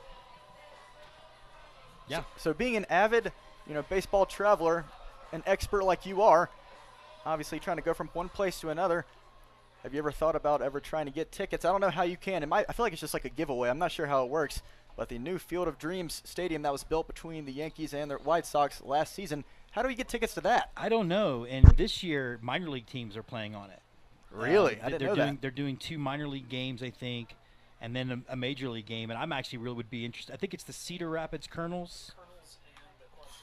The Colonels and the Quad City River Bandits are playing on there. So what a great opportunity for them to get to play on that field. And they've got plans for that whole complex to actually have a minor league team play out there permanently. Wow. And they want to set up little league fields that feel like big league fields and the way they're set up. So Where's the closest city after that cornfield? Where what? I mean, maybe Cedar Rapids. I guess mean, Cedar It's Rapids. a lot of corn. As that is going to score Nikki Winterstein. So we'll take that any way we Oh, can. that's my guy. Oh, yeah, you like Nikki? Yeah, that's my guy. He reached out on Twitter. Oh, really? Yeah. The bearded man. He is absolutely a veteran of this team, a captain in all aspects. Definitely the leader. Heartbeat.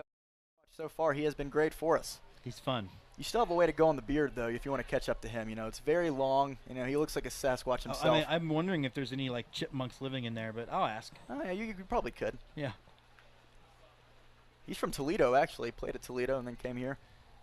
His second season. We had a funny, because I had done my update. I was from Mount Rushmore yesterday, and he commented on it saying you should come out to see the Sasquatch game. And Eric commented back, "Did you watch the video?" Because he's coming out to watch the Sasquatch game. Nikki always trying to put a good word in. Swing and a miss That's there right. from He's Gaither. promoting the team. Oh, yeah.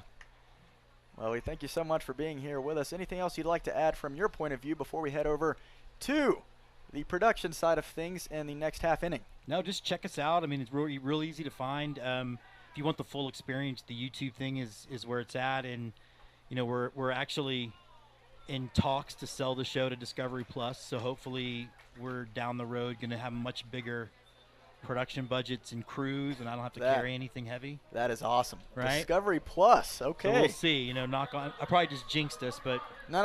I've been here long enough. This is a place of good luck. I'm telling you, it's 9-0. Yeah, exactly. A 9-0 lead as the Sasquatch continue to pour it on.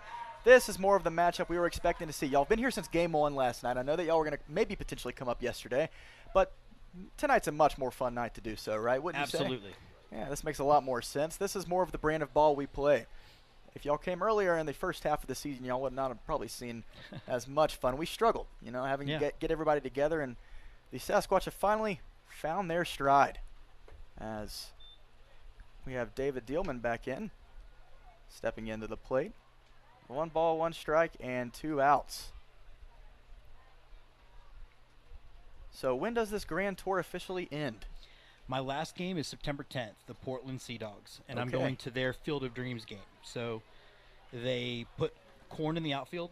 They play in vintage uniforms, and before the game, they read the people will come Ray speech. And so I know Emma Tiedemann; she's the voice of the Sea Dogs, and so we're finally going to make the trip up there. That is awesome. If you build it, they will come. Yeah. Field of Dreams. 2 balls, 2 strikes. With Damon Gaither on first after that 2-out walk just a few minutes ago. So deuce is wild for Dielman. Gaither's going to try to steal, and he's going to have to head back after Gaither gets just a piece of it. Just enough. Right off the edge of the bat. And we'll let you know who this new pitcher on the mound is for the Horseheads. is going to be Nick Flores. He has not been greeted very kindly here in the bottom of the fourth. It has been a long game to date because the Sasquatch just continue to add on run after run. 9 runs on 8 hits.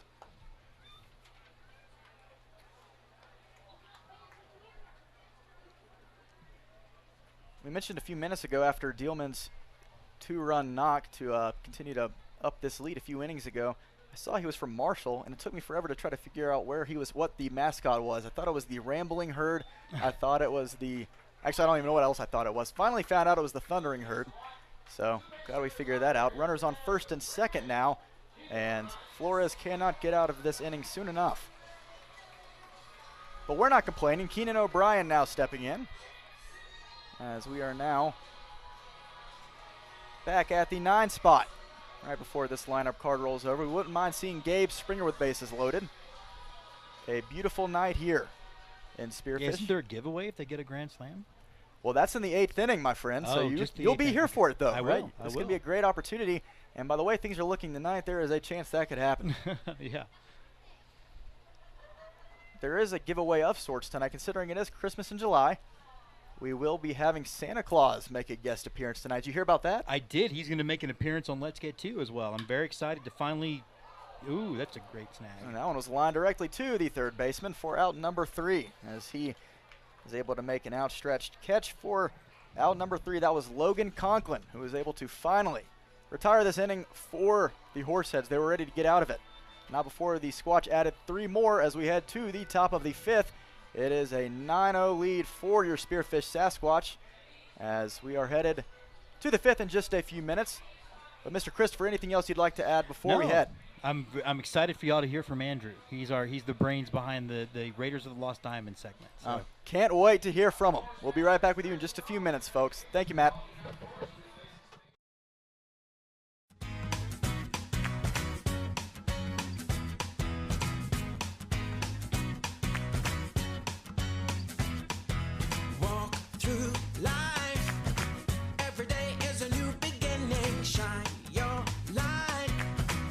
Today and the world is waiting.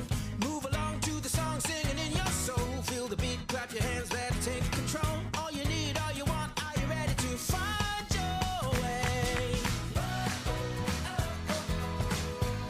'Cause every day is a new day, and everything's going your way. And you wanna make it last forever. We'll keep it together.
Long after the Sasquatch just continue to pile on run after run. 2 in the first, 1 in the second, 3 in the third, and 3 in the fourth. It is a 9-run affair here for the Spearfish Sasquatch, and Kenji Miller has plenty of protection to work with as he is firing now to the leadoff hitter for the Horseheads in this inning,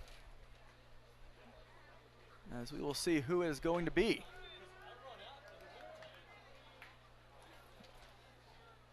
I'm not sure. Oh, it's going to be Nick Chasey, the second baseman, as the 9-1-2 hitters are up. And Chasey is going to be down on strikes. He is rung up as he is frozen on that strike 3. Beauty of a pitch there from Kenji. We love seeing stuff like that. And I'm Win Andrews, as we have just been in the middle of a great interview with our friends from the Let's Get To podcast, a huge super baseball fan-centric podcast full of guys, including James Christopher, who just spoke with us. He is the host and founder of the show. And now we are here alongside one of our friends who is more of, I guess you could say, behind the scenes, Andrew Nelson. Andrew, how you doing? Good, thanks for having me. So I do kind of production work on Let's Get To.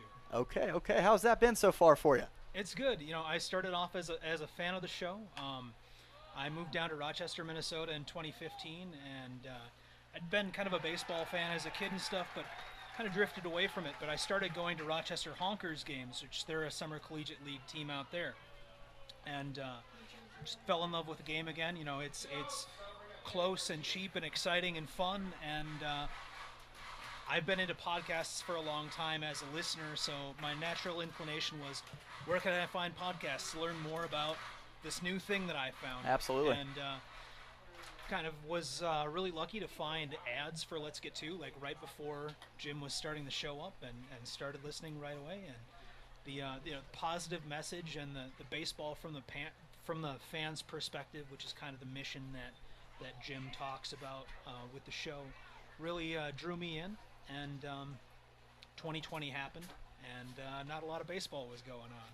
So I reached out to Jim, and I was like, hey, if you need help filling out the show at all, like, I'd be happy to come on and talk about my local baseball teams or talk about baseball history or anything like that.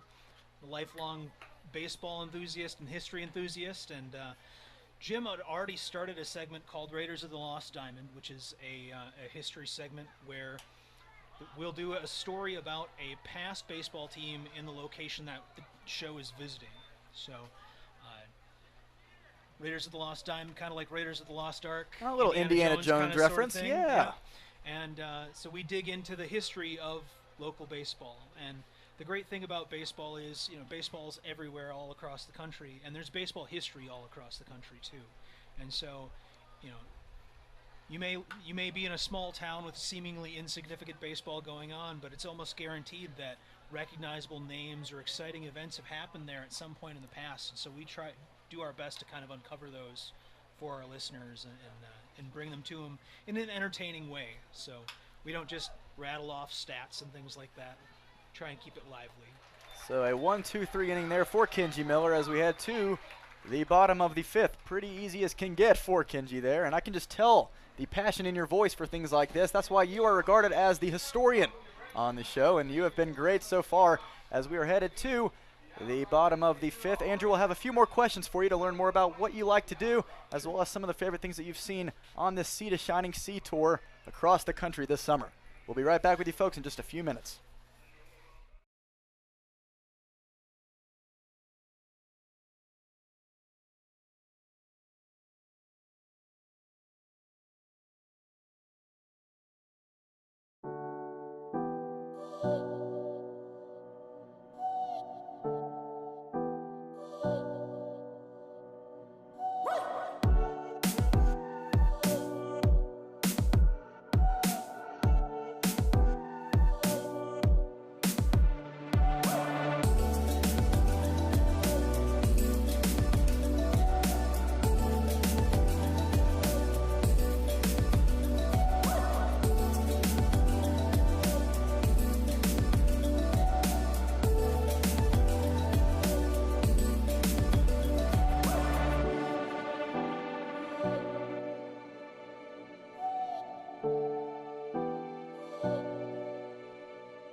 So Nick Flores back on the mound now for the Horseheads after he gave up 3 in the bottom of the 4th. Hoping for a little better luck against the top of the order, as it is going to be Springer, Bachman, and McHenry. Not an easy 1, 2, 3, as I'm back here with Andrew Nelson, the video production man, and just the production guy behind the scenes of everything on the Let's Get To podcast. Andrew, so happy that you're here with us and able to watch, hopefully, a win at the end of the night in Game 2. What have you thought so far about our Spearfish Sasquatch? It's such a nice product that you guys put on here. I mean, it's the ballpark's real nice. It's an intimate baseball experience. You're close to the action. Staff here is really great and friendly. You see the players involved in the experience on and off the field. It's just a great time. Can't recommend coming out to the park enough to anybody who's coming out to the Spearfish area. Well, Andrew, I know you're enjoying your interview, but I mean, thanks. I mean, gosh, that makes us feel great here. I'm kidding, but we do appreciate that. It is fun. We all have a great time as the players, you can just tell. I mean, everyone's having fun in the dugout. It's just great atmosphere to be a part of as the summer days are starting to dwindle down here. For sure. In Spearfish. Have you ever been to South Dakota before now? As that one is going to drop into left field. It's been about 20 years, but I've been out here before, yeah. So Gabe Springer able to take first base after a leadoff single. It's going to bring up Ryan Bachman. And the Squatch already with 9 runs and 9 hits, looking just to continue to pour it on. The floodgates have opened a while ago. Why not continue the rain? And Ryan Bachman looking to make it happen. So you're in Spearfish right now, but where have you been in South Dakota necessarily, specifically? Previously been to the kind of Rapid City area. Okay. Went camping out at Custer State Park. Just kind of, checked out Mount Rushmore and all that stuff, and all the tourist traps between here and Minnesota on I-90. Absolutely. So where is Let's Get To based? So Let's Get To is based in Austin, Texas. Okay. That's where Jim lives. But there are contributors all over the country. So I myself am in Red Wing, Minnesota, which is in southeast Minnesota, kind of right on the border with Wisconsin.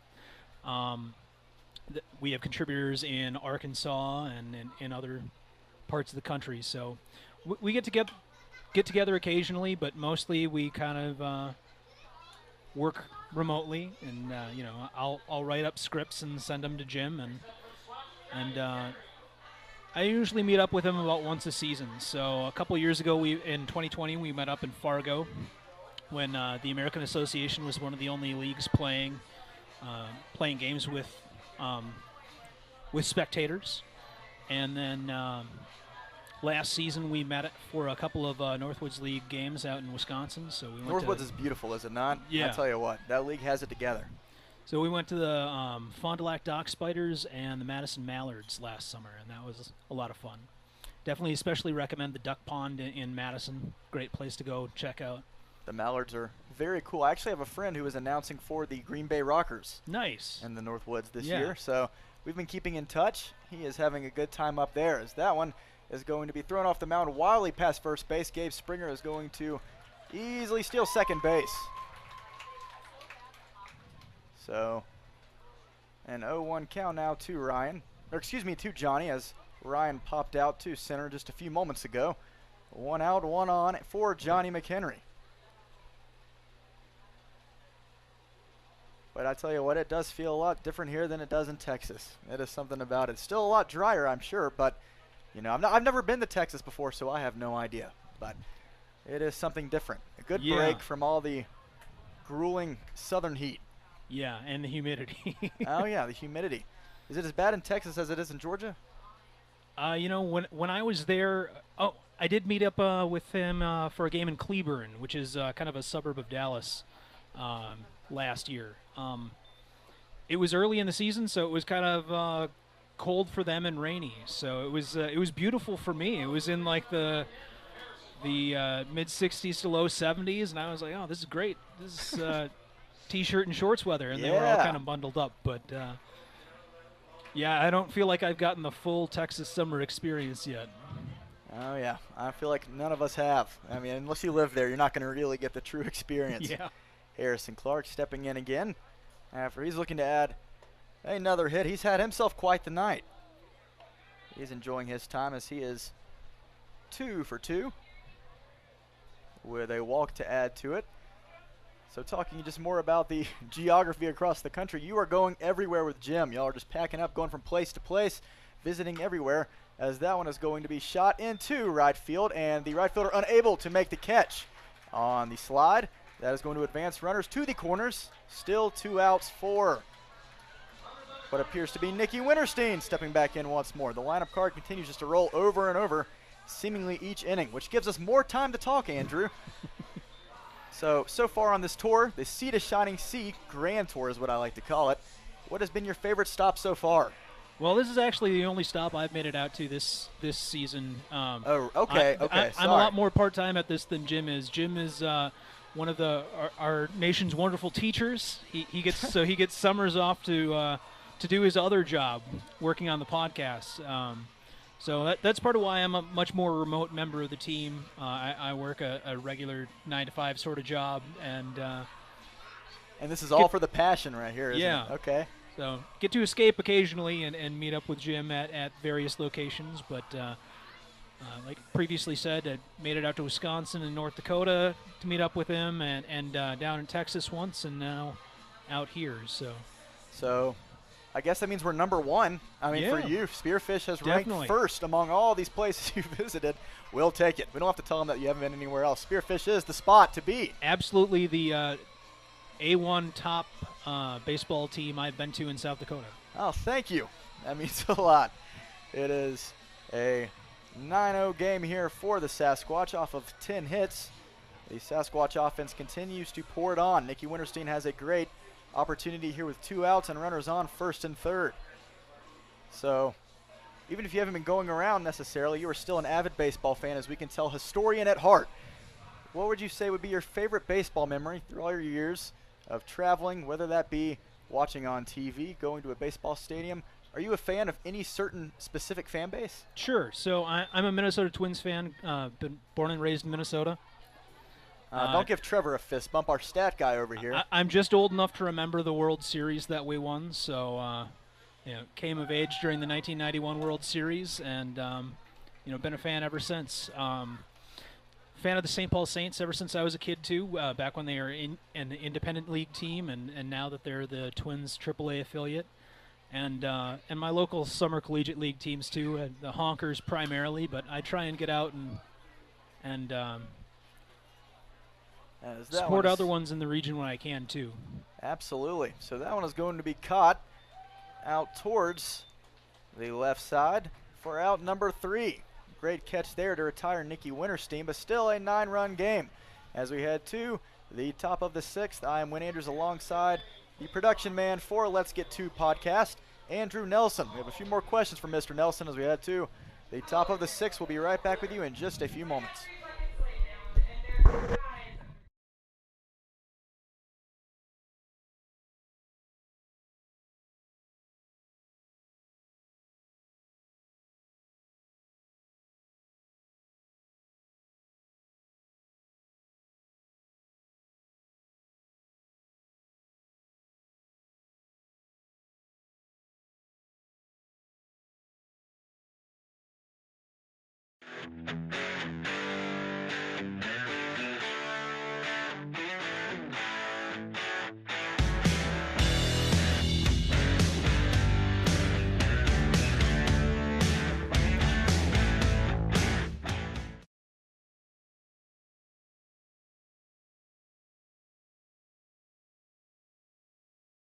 Do you know the locals' choice for gaming excitement? It's the Lodge at Deadwood Gaming Resort. With new games arriving every month, our selection of slot machines is the freshest in town. You can always find a game with our card tables open 24 hours a day. And parking is free and easy at the Lodge, with the area's largest free parking only steps away from our front door. Enjoy spacious and comfortable gaming at the Lodge at Deadwood, the locals' choice.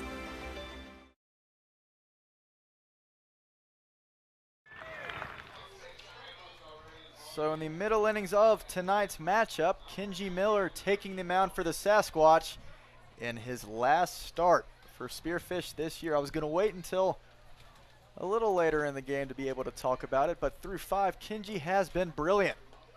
But this will be Kenji's last game on the mound for Spearfish before he heads home. And we thank him for everything he has done for this team so far. And this is just another brilliant outing that we have seen from him this year. He has been spectacular, and the Horseheads have been unable to catch up to him yet. He will be definitely missed, as he is putting on a show for everyone here at Black Hills Energy Stadium tonight, including the spectators, the fans, me in the booth, and Andrew Nelson, who has been speaking with us the past few innings, the production man for Let's Get To podcast.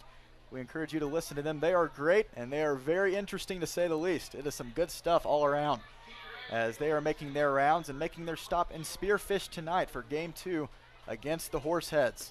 So, Andrew, it has been a great time talking to you so far. Tell us that story you were just talking about. I know you said that you don't travel around with Jim so much so far this summer, but you've had a few interesting stories from Summer League experience. Yeah, so I keep remembering all additional times that I've been able to meet up with Jim. So we were down at the Arizona Fall League last fall. That one is going to be lifted out towards right field. Nikki Winterstein takes care of it for out number 1. And you'd asked me in between innings what was one of the more interesting things I've seen at the ballpark.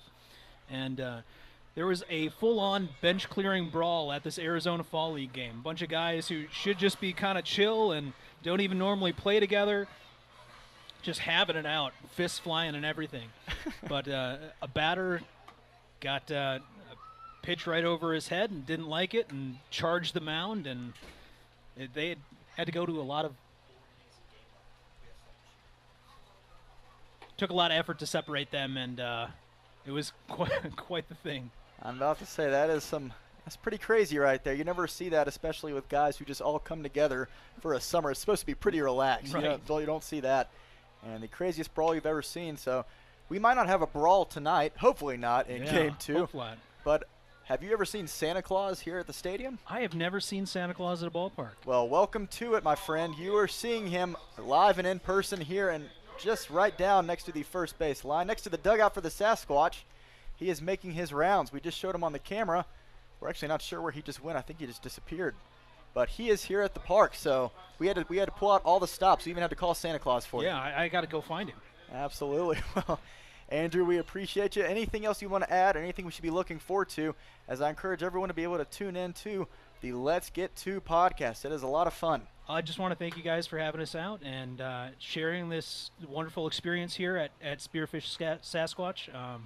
It's a great product that you guys put on, and everybody who's listening, check out Let's Get To anywhere you get your podcasts or on YouTube. Well, I already have on Spotify, and I will continue to. So, Andrew, you have a lucky listener here with me. So, outside of that, we appreciate you being in the booth with us tonight, and I know you have a lot of stuff to continue going to shoot for your next few podcasts, but we'll let you get back to work. But we appreciate everything. All right, thanks for having us. Go Sasquatch. Yes, sir. Go Sasquatch. You heard it from the man himself, Andrew Nelson, the production man. A lot of behind-the-scenes work alongside James Christopher, who he calls Jim. Christopher is the host and founder of that show. And the Let's Get To podcast has gained a lot of steam in their past 3 seasons, now working on their 4th. So we highly encourage you to tune in. It is a lot of entertaining stuff. I really enjoyed it when I listened the other day.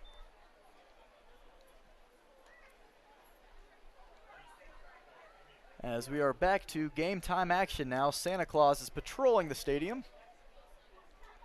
Runner on first base, a 1-2 count, as the batter gets just a piece of it to remain in the count. It's going to be Logan Conklin, the third baseman.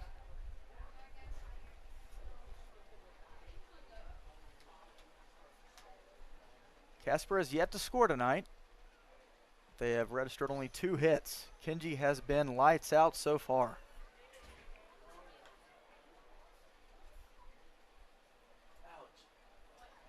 Miller with that 3.42 ERA through his first 3 starts, and that average is only going to get better after tonight's game, hopefully. It would take a lot for that not to happen. Only holding these Casper hitters to 2 hits. And the Horseheads have been unable to catch up to that off speed. Kenji does not rely on that velocity too often.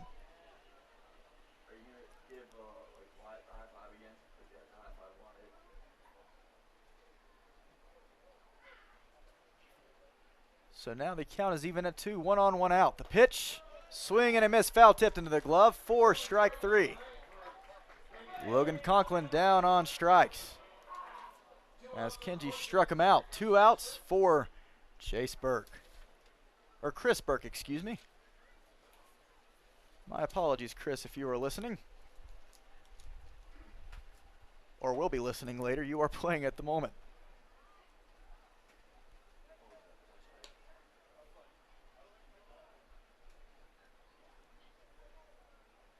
So we were just discussing Kenji in his last game for the Sasquatch. It was a short-lived time here in Spearfish, but he has been great.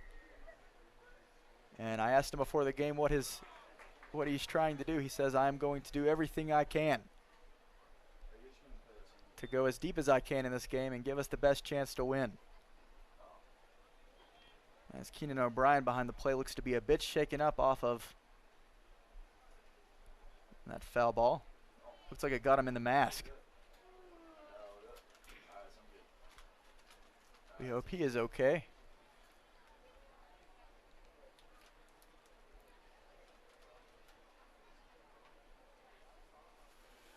One of our other catchers, Andrew Johnson, has been taking an extended break away from behind home plate as he had a few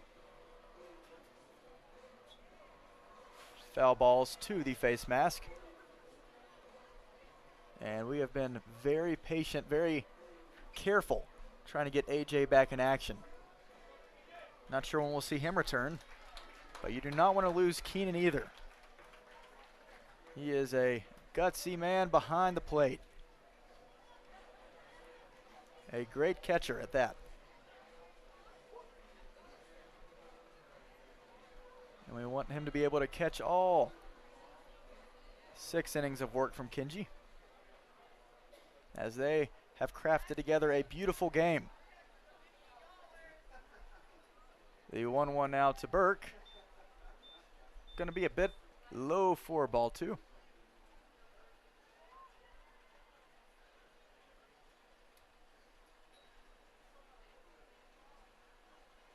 And that one is going to be lined softly right past the outstretched glove of Ryan Bachman over at second.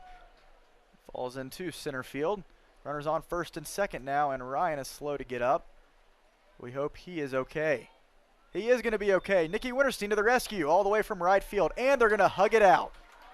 Oh, that's good stuff. And Nicky is going to wipe off everything off of Ryan's shirt. That is teammate chemistry right there. And that is what's so fun to see from these guys. The Sasquatch offense just seems to have everything just put together so well. They all get along and they enjoy playing together. And when you have all the ingredients working just like that, you know you're having a good summer season.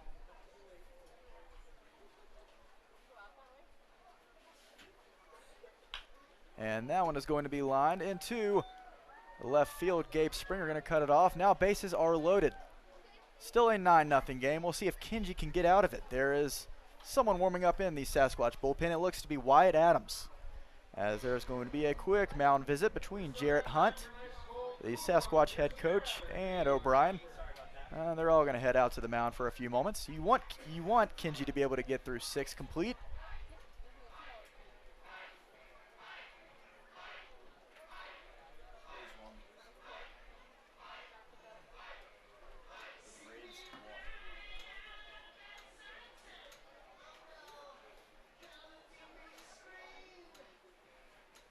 And it looks like they are going to let Kenji finish it because Wyatt is just doing his warm-up jogs in the bullpen. It's been a while since Adams has pitched, but we'll be able to see him in plenty of relief tonight. Last time I saw him at home, he fanned 2 Spuds hitters.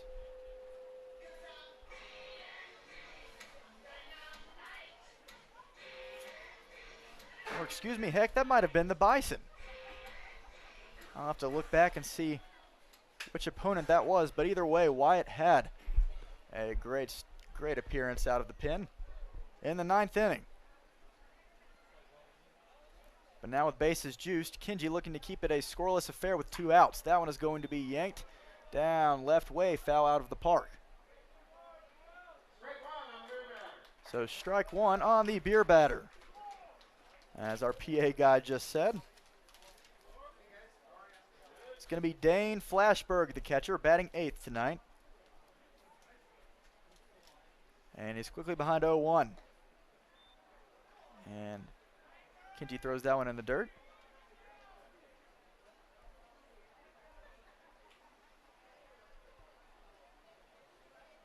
So the Squatch looking to break this 3-game losing streak. Not very characteristic of us, especially in the past few weeks. Sasquatch have been on a tear. Swing and a miss there. 2 strikes now. 1 more to get through 6 scoreless for a great outing from Kenji Miller in his last start for Spearfish this summer. The Everett Community College product.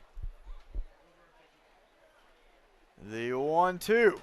And that one's going to be lifted. Foul out of play next to the concession stand, and a lucky fan caught it. What a catch. The man was on the phone and makes a one-handed grab. And he has about 15 kids around him asking for the foul ball, because if they get a foul ball, they can turn it into the concession stand for a Squatch Buck, which can be used as discounts towards concessions and merchandise. Very valuable present. So now the 1-2 for Miller. The pitch. Swing and a miss. Struck him out. And Kenji Miller takes care of business. It has been a pleasure seeing Kenji pitch, and that is why. Blows it right past Dane Flashberg for out number 3 with bases loaded and 2 outs. That's the electricity we're seeing. Through 6 innings, Kenji Miller holds these Casper hitters scoreless. We had 2. The bottom half of the inning, still ahead by 9 runs. All Sasquatch to this point tonight. All Balanced Bookkeeping, located right here in Spearfish, is your go-to place for all of your bookkeeping needs. Serving Spearfish for over 2 years, we have over 30 years of bookkeeping experience and can take care of any office tasks, large or small. Contact us now to get in touch with one of our many experienced bookkeepers.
New games every month at the Lodge.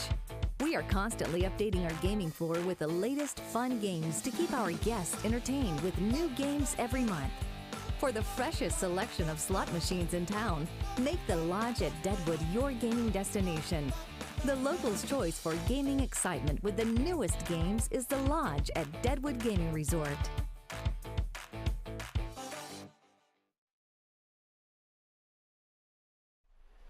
So the bottom half of the Sasquatch lineup up in the bottom of the 6th inning as Bryson Hoyer is up, batting 6th, followed by Damon Gaither and David Dielman. There has not been anyone who has not joined in on the party for the Sasquatch offense tonight. It has been fun so far, as it appears that everyone has been on base.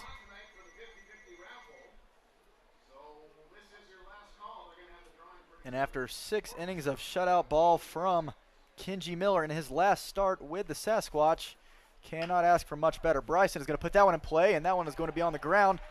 And the shortstop has to make a diving play just to keep it in front of him. Hoyer reaches on an infield single to lead off the bottom of the 6th. So now we turn it over to Damon Gaither.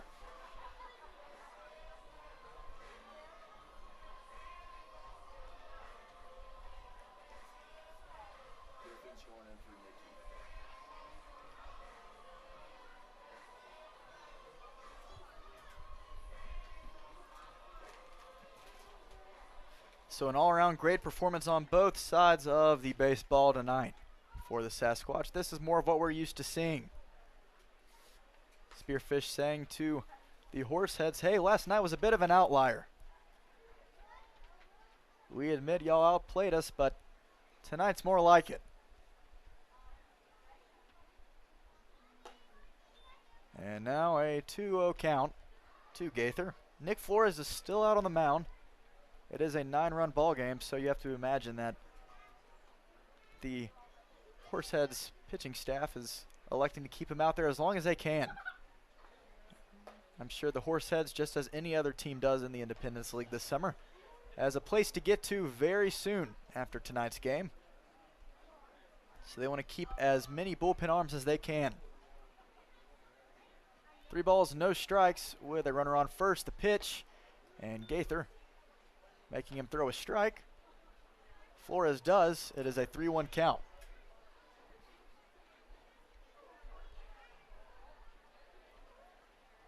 So Hoyer now 2 for 4. And that is going to be a walk for Damon. So Flores once again in a bit of trouble. As that brings up David Dielman, who's having himself a night as well. 1 for 2, 2 runs driven in, and 1 walk to add to it.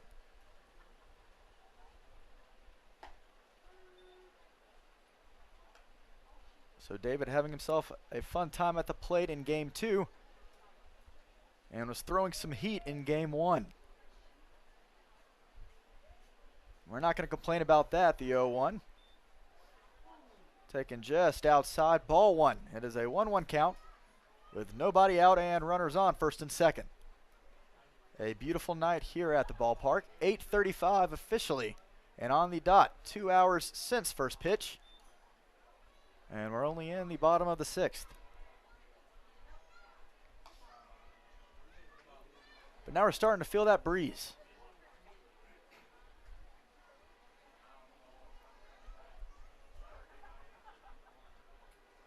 So Flores getting ready as he is ahead 1-2 against Dielman.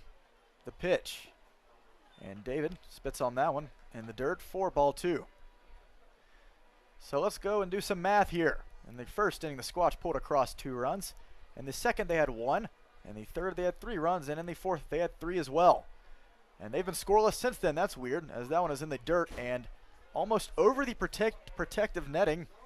Runners will advance to second and third as they are both in scoring position. The count runs full.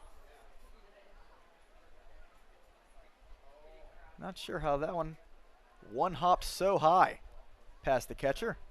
Maybe off of his cleat, I'm not sure. The payoff pitch from Flores, swing and a miss, takes care of Dielman.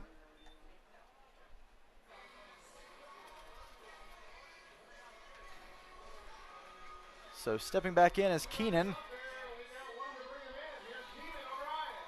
We will never complain. I know it is a 9-run game, but adding on a few more never will hurt. You never know what can happen in Summer League baseball action.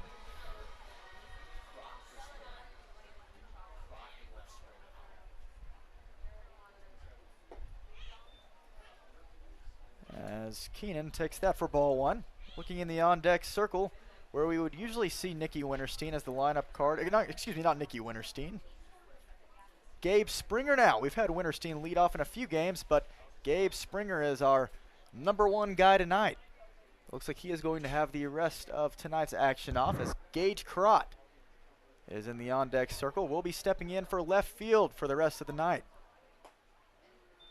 And O'Brien watches that one fall in the zone for a strike. It is a 2-1 count. A quick runner on Hoyer at third. Keenan just has to lift one somewhere. Fouls that one off.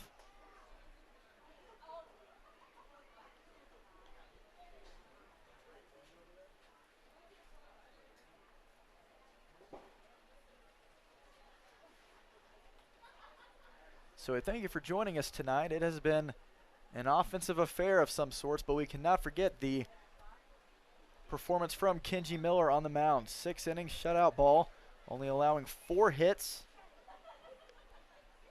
Unreal. We are going to miss that arm on the mound.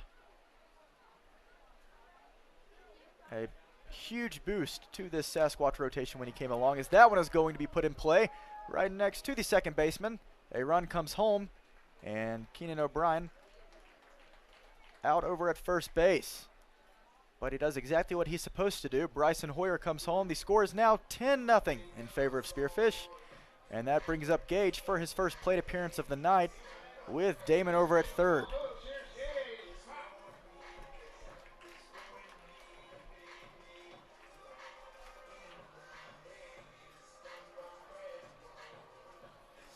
So looking into the division matchup right now, in the second half of play, the Sasquatch lead the division with a 7-5 record. Hopefully we'll be 8-5 after tonight, as the Big Sticks have a 6-5 record. They won their game today, and now they're only a half game behind us, as the Bison have a 5-5 record, followed by the Spuds with a 5-6 record.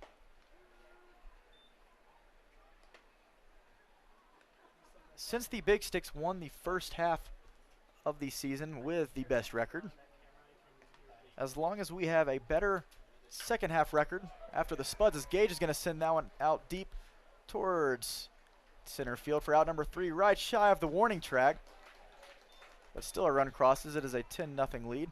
But as I was saying, still, even if the Big Sticks were to win the second half, as long as we have the best second half record over the Spuds by the end of July, then we will make the playoffs. We are hoping for that. And we're hoping for a win tonight to get that started once more. We head to the top of the 7th, up by 10.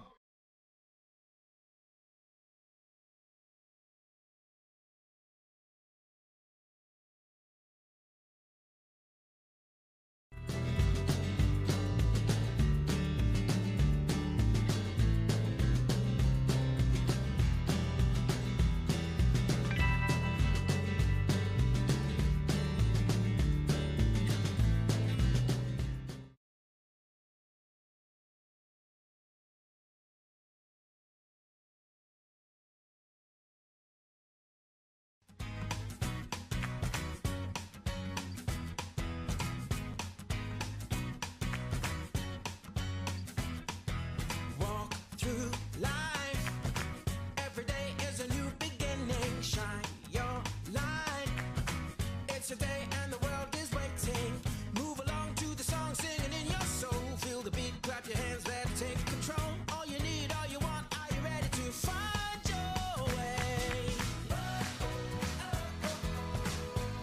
'Cause every day is a new day. And everything's going your way.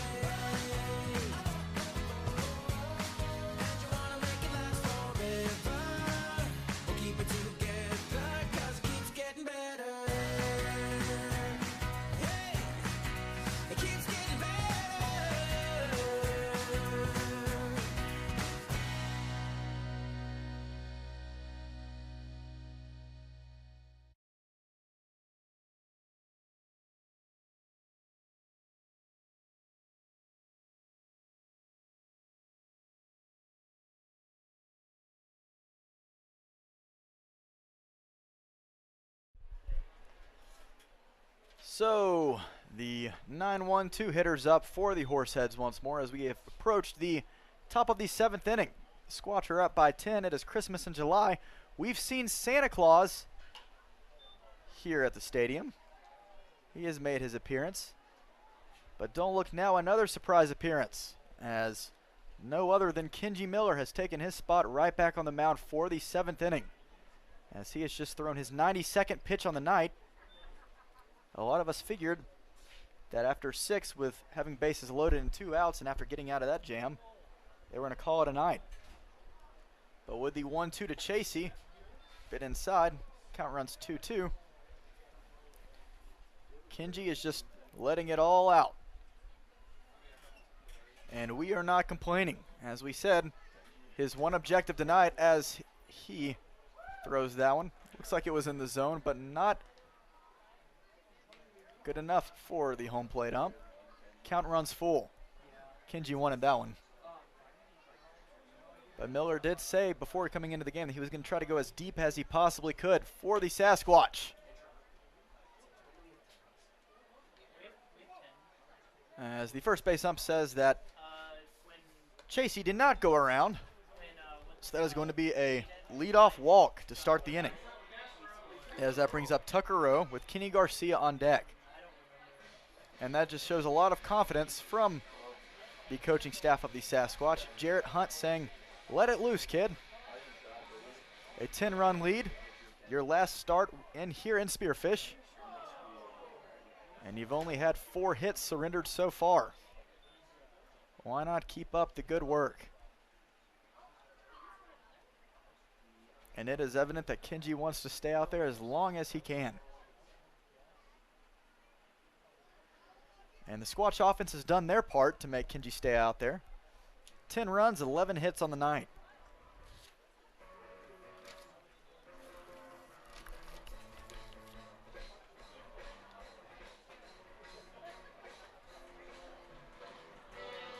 So here we are now officially at, it appears to be 105 pitches for Kenji. Wow. Might be the longest outing of the year for a Sasquatch pitcher in terms of pitch count. 2 balls, no strikes. Finds the zone there for strike 1. Chasey over at first base, nobody out. And Kenji still has plenty left in the tank. That one is going to be lifted. Shallow right. And Biggerstaff, who is now manning over there at first base, not going to be able to get to it in foul ground. So in a 10-run ball game, now looking from left to right, left field Gage Crott taking place of Gabe Springer. Bryson Hoyer still in center, and now Griffin Sheeran in right, taking over for Nicky Winterstein. That'll be the end of the line for, or the end of the night for Winterstein and Springer. And that is going to take care of the leadoff hitter Tucker Rowe, as Kenji Miller struck him out. And now it looks like this might be the end of the line officially. They've had Wyatt Adams in the bullpen for a while, and he is getting ready. And man, Kenji Miller, what a show you put on tonight, my friend. And we have a standing ovation here in Black Hills Energy. A great sight to see. Kenji has given it all, his all tonight. And he still looked like he had more in the tank. His last batter he faced struck him out. An unreal night for Kenji Miller. Through 6 1/3 innings pitched, 4 hits, no runs, 9 strikeouts.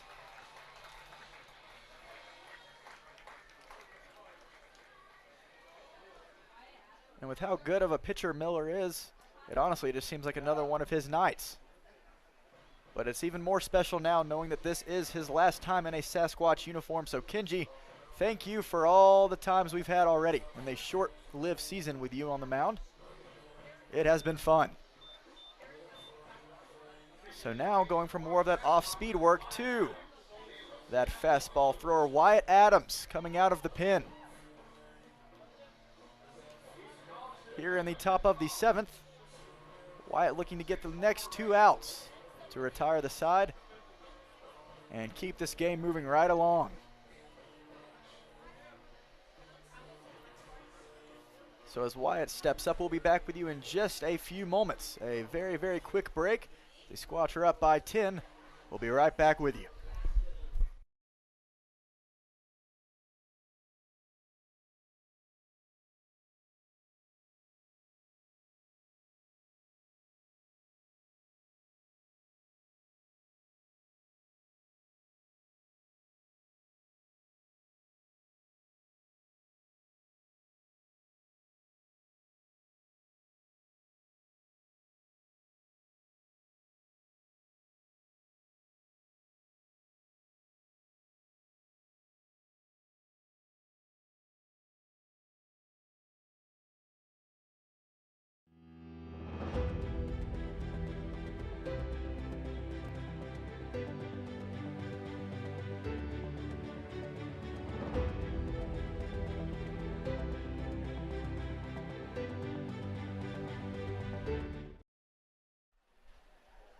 So Wyatt Adams now on the mound as Nick Chasey is over at first base, but 6 1/3 innings of shutout ball from Kenji Miller. He was electric all night, and he finally takes a seat in his last appearance for the Sasquatch this summer. He was exciting to watch every game, and we wish him luck in all of his future endeavors. We hope to have him up in the booth after the game, as the Sasquatch are just a few innings away from a very convincing win against the Horseheads in Game 2. But let's not get ahead of ourselves. Kenny Garcia stepping in. On deck is Braden Morrow. And the 1-1 from Wyatt. In the dirt, that is going to get past O'Brien. And Chasey easily able to take second on the wild pitch.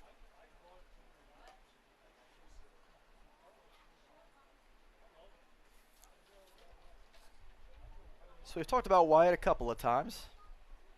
From Seattle, Washington, plays at Whitman College. Had a bit of a shaky start out of the pen to start the season.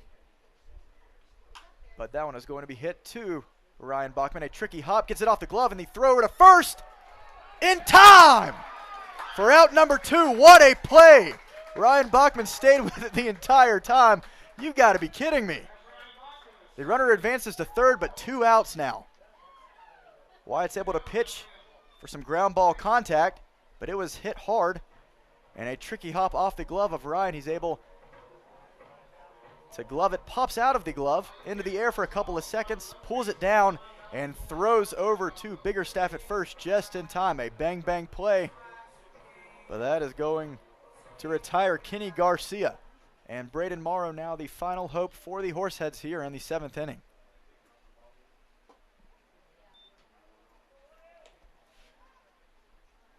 There's exciting players all around the Independence League, but that defensive duo of McHenry at short and Ryan Bachman at second can't ask for more exciting infield matchups.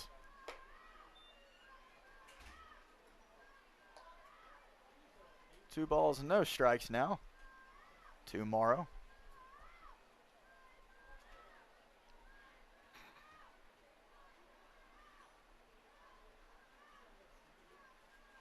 And the 2-0, that one is going to be hit out towards right field. Griffin Sheeran chasing it, and it is going to be foul.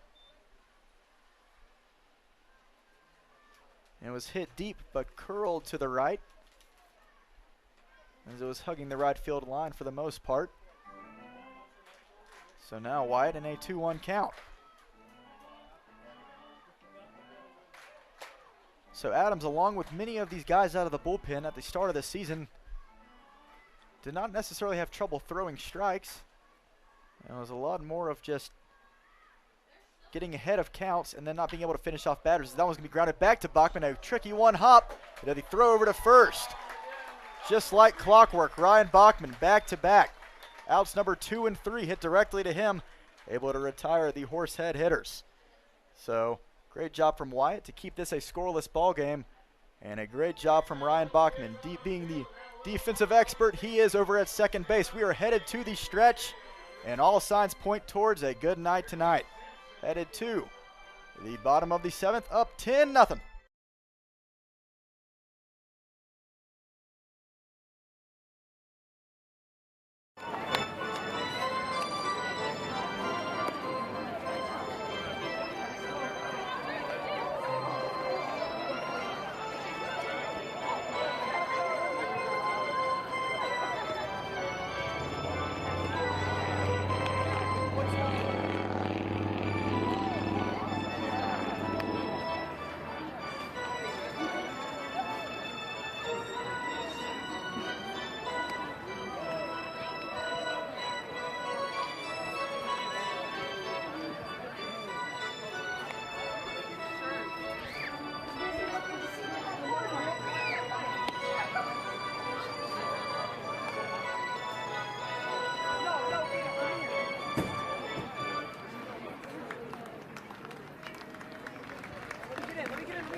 So let's get right back into it. The 2, 3, 4 hitters for the Sasquatch stepping in as we have just finished the 7th inning stretch. And stepping in is Ryan Bachman, the local kid from South Dakota, from Rapid City more specifically. Plays at Minnesota State University Mankato.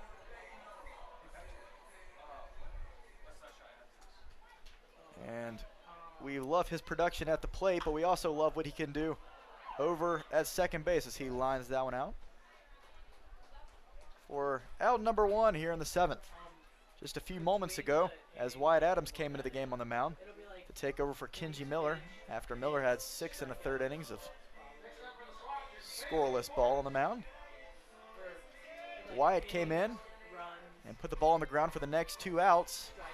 The first one was hit very sharply to Ryan, popped out of his glove all the way in the air, and still able to pick it out of the air in time and throw to first to retire Kenny Garcia. And then the next man up, Braden Morrow, hit it right back to Ryan, and Bachman confidently gloved that one as Bailey Bordas is stepping in now, and he is going to hit one down left side into left field for a 1-out single.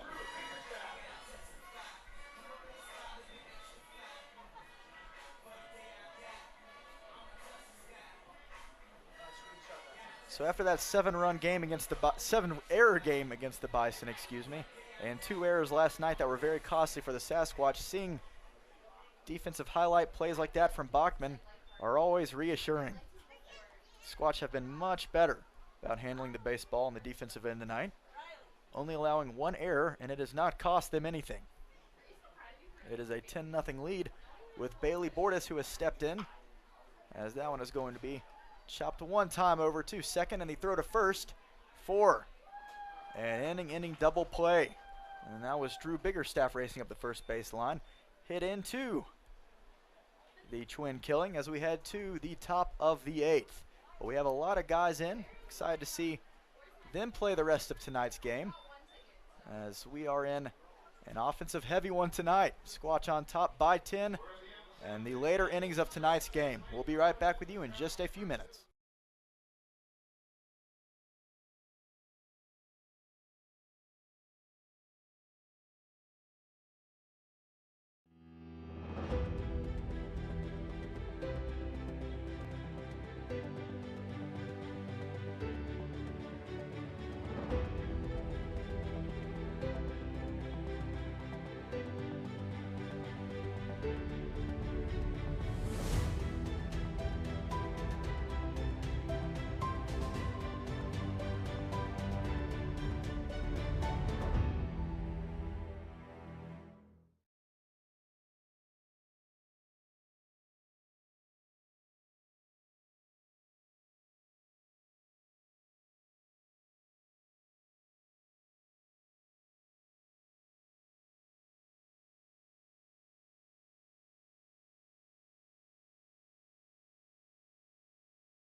Back here in the 8th as Wyatt Adams back out for another inning of work.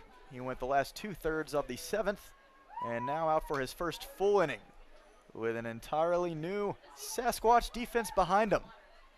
And in a 10-run affair, why not? Sasquatch have laid it all over the Casper Horseheads tonight in Game 2, looking to finish them off in the next 2 innings here.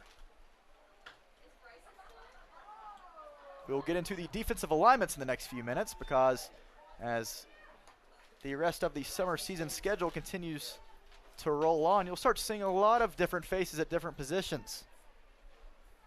And this one is very interesting. And Coach Hunt, our head coach now for the Spearfish Sasquatch, coming out with a lot of different alignments. We love to see it. Giving guys plenty of opportunities to play at positions they might not have played before. As that one is going to be hit over to second baseman Dylan Ritchie. You heard that correctly. He gloves it cleanly and throws over to Biggerstaff for out number 1. You might be saying, Dylan Ritchie, isn't that one of our closers? Doesn't he usually come in the 8th or 9th inning? Yes, he is here in the 8th inning. Again, he's just not on the mound this time. He's at second base, so why not? A ground ball out is going to take care of Bradley Fleener, and now that brings up Logan Conklin. In fact, just talking about it, Wyatt Adams is a perfect example. He played in right field in Game 3 against the Bison the other night. He even got an at-bat.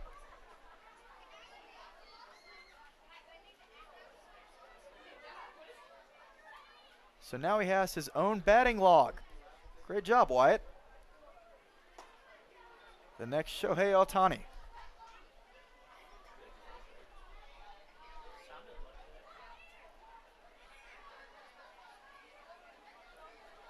As Adams is quickly ahead, no balls, 2 strikes, and 1 out. And there's going to be a quick mound visit between the new catcher behind the plate, Andrew Johnson. We were just speaking of him a few minutes ago. He has taken an extended break after having a few foul balls to the face mask a couple of games ago. But back in action now, giving Keenan O'Brien a breather.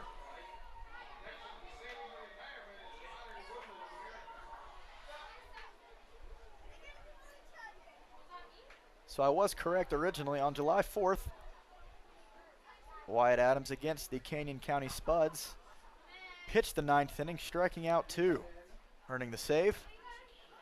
A 9-4 win, excuse me.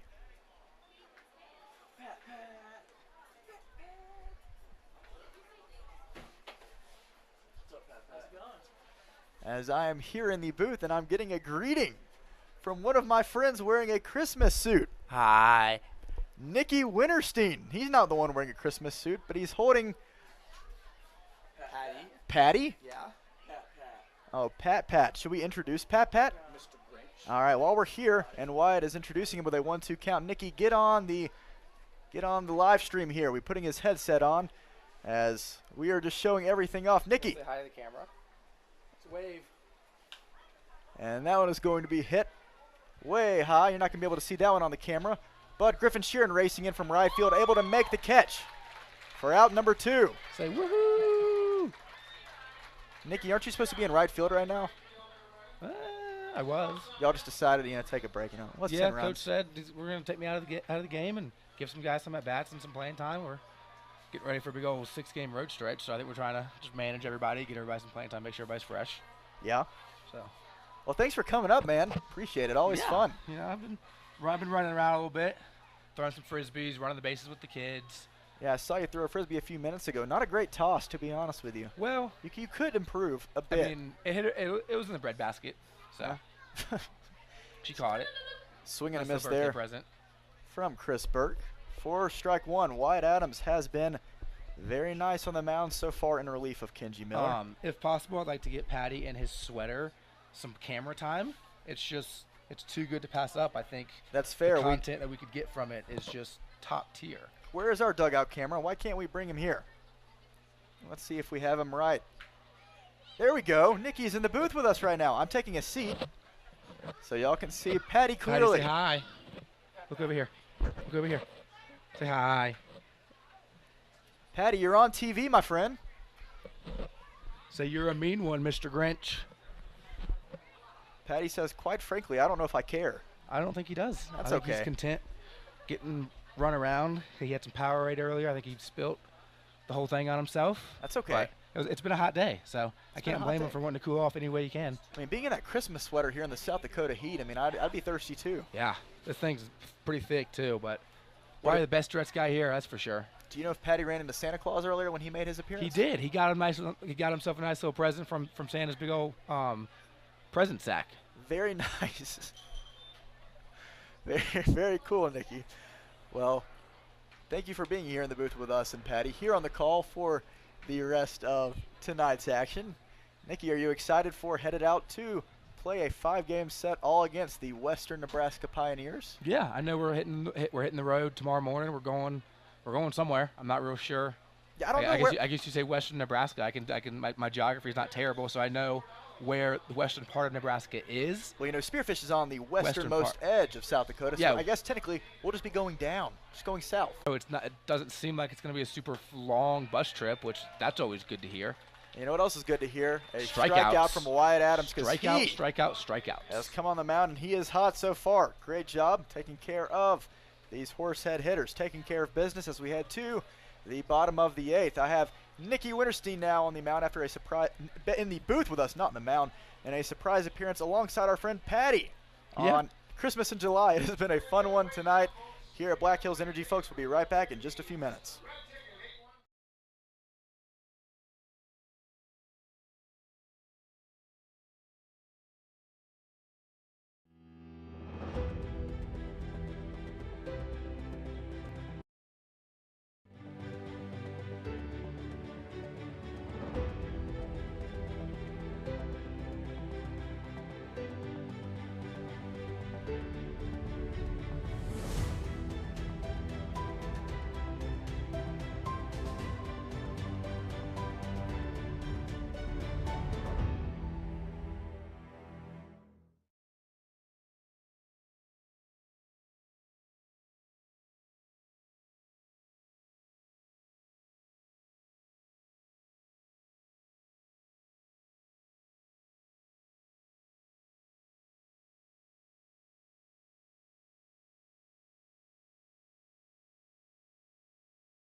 So now here in the bottom of the 8th inning, it has been a crazy game tonight in Game 2 between the Sasquatch and the Horseheads, as we are trying to finish this one up strong. It is a 10-run lead. The Sasquatch have mostly removed most of their starters from tonight's action, as Griffin Sheeran is now stepping up against the new pitcher on the mound for the Horseheads. And we say that of how all the starters have been removed because we have a few of them here in the booth who have made their surprise visit. Hello, everybody.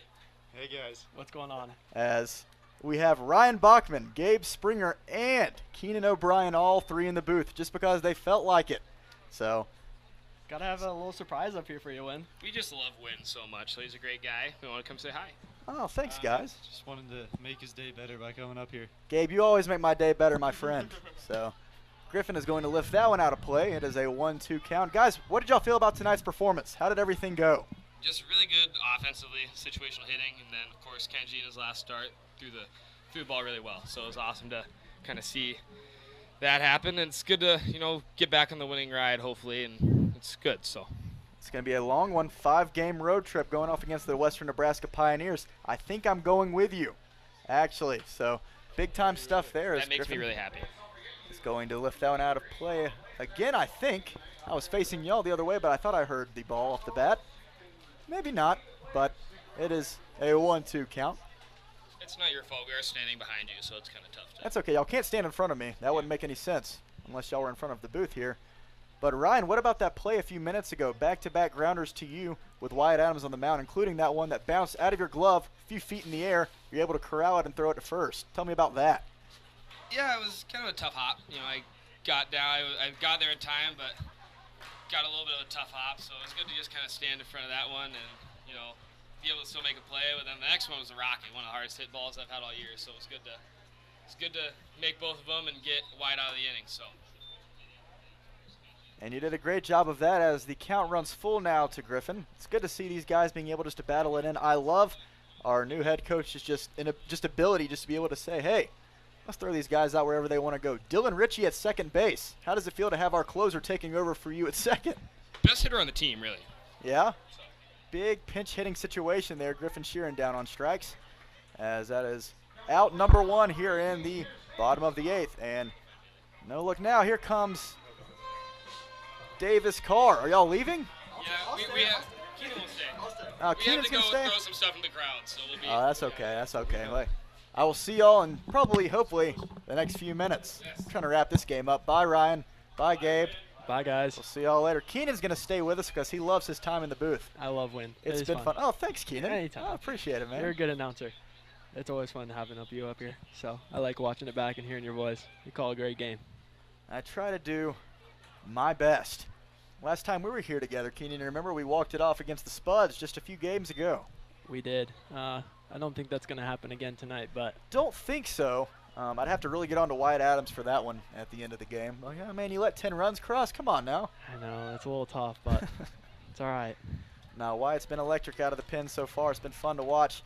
Everyone's been clicking tonight. It's just been a great effort on both sides. Talking about Kenji's light-out start on the mound and his last start with us as a Sasquatch. He's always fun to be on the mound and help call a game with him. He throws some amazing pitches. Swing and a miss there from Davis Carr for out number 2. But let's not take anything away. Kenji threw a great game, but it's called a battery for a reason. You're right behind the plate helping him catch. So how did you feel you did tonight? You framed everything great. Great job at the plate. Thank you. Yeah, I felt like I did good. I kept the hitters off balance. I wish we can take those 4 hits back, but those 2 hits right off the bat were a little tough. They came out swinging, so we really had to switch our approach up with Kenji and start mixing in that curveball and the slider a little bit. So it was a fun game to call with him. So Damon is still in this game as the designated hitter. Fouls that one out of play for strike 1. So Keenan, obviously, after coming out of this, 3-game losing streak, hoping to get the win tonight. We are only an inning away from doing so. How do we really just carry this momentum into this 5-game trip against a very good Western Nebraska team? Yeah, having these new coaches up here really, it kind of threw us a loop for a little bit. But after we got settled and we got to know everyone and recalibrate the team, I think we've found our way and just getting back on track and playing good baseball and just keep doing our thing. So, Keenan, I don't want to be really awkward or anything. I'm not trying to make you feel bad, but you were the only Sasquatch hitter tonight of the starters who did not get a hit. How does it feel? It's hurting a little bit. I've been in a little hitting spree. You have your highs and your lows, and today it's just a low. So I'm hoping to get back on it here a little bit, just working in the cage a lot. And you know I joke with you about that because you will find your groove. Yeah. You tend to get at least one hit every night we play. So. I try. I know you all mean well when you just help me push. So, you know, it's all right. You have these games. Haters are your motivators. Is that what they say? Something yes, like sir. That? Yep. I am not a hater. I am not a hater. I am a full Keenan O'Brien supporter here. Yes, sir. You know, as long as the teams win, I could care less if I go 0 for 3, 3 for 3. You know, as long as the team's doing good, I'm happy. Everyone's happy. We're doing great. Well, you've had a couple 3 for 3 games yourself anyway, so we are headed to the top of the 9th. We are trying to close it down here, shut the door, and keep this a 10-run game. As we will be back in just a few minutes, I'm Win Andrews alongside Keenan O'Brien, the catcher, and hopefully what will be the big Sasquatch victory tonight. We'll be back in just a few minutes.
We are doing the YMCA here at Black Hills Energy Stadium. It has been a fun night all throughout tonight's game. Squatch have been leading all night and have shut out the Horsehead hitters to this point. This is more of what we're used to seeing from the Sasquatch team.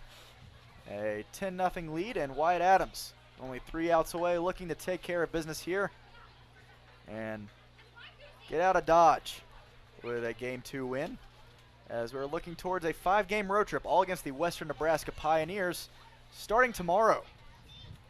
I am Win Andrews alongside Keenan O'Brien, who just joined us a few minutes ago. Keenan started behind the plate, and he was eventually replaced, I guess, around the 7th inning, maybe the 8th, as most of these starters were replaced in a 10-run game. We had Ryan Bachman, Gabe Springer, Nikki Winterstein, and Baby Patty here. He was up here, too, as a guest appearance. We've had everybody in the booth tonight. It's just been fun. It's a party up here, Win. I tell you Everyone what. loves you. So a 1-2 count now for Wyatt, and we'll see what he can do here. Hasn't Wyatt been fun to watch? He's been fun to watch and catch. He's something else. He's a good guy to hang around. He's funny. You never know what he's going to get from him. His Instagram post, you know, him looking up to the heavens, man. It's hilarious. If you haven't seen it, go to Wyatt's Instagram page. You'll find it at the very bottom. Yeah, at the very bottom. We do apologize. That is a bit of an inside joke. Really, you might not be able to know, but yeah, feel free to give Wyatt Adams a follow. He'd appreciate all the love. Oh, yeah. They wouldn't know the reason why. No. But just blow up his Instagram page just for no reason. I love it. All right, now the payoff pitch from Wyatt, and that one is going to be chopped over to second baseman Dylan Ritchie. Gets the one hop and the throw over to first for out number 1. That feels weird to say. Don't really say that a lot. Nope. So as a lot of these guys are being replaced, you've been replaced by Andrew Johnson, who is getting another time behind the plate after he has been kind of, I guess, honestly going through concussion protocol, making sure that he's okay to get back into games and everything. A little bit. Not really sure what was going on there, but Keenan, you were replaced. You had a few knocks to the face mask as well tonight. How did that feel? Go through that. You know, it caught me off guard a little bit. Just caught me just right on the bottom of the mask.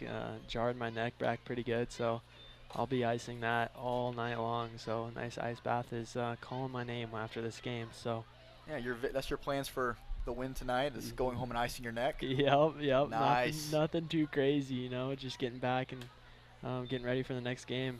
We got some important games coming up, so got to stay healthy. Very important games indeed. The 5 against the Western Nebraska Pioneers all away, followed by a Casper Horseheads appearance in Casper, Wyoming, followed by another series. I guess we come back after that, and that will be followed by a Casper series, a 3-game set here at home once more, and then to round out the regular season, that 5-game set against the Big Sticks back here. Yep, that would be fun. That's going to be a good game to watch. You know, the Big Sticks are good. I got a couple buddies on that team, so it's always fun to see some familiar faces, play them, you know. It's always about having fun here at Summer Ball. You forget that sometimes in the midst of baseball, so it's always fun. Well, we took 2 out of 3 against them last time. We feel pretty good about our chances. Yep. We feel good about anybody we're playing right now.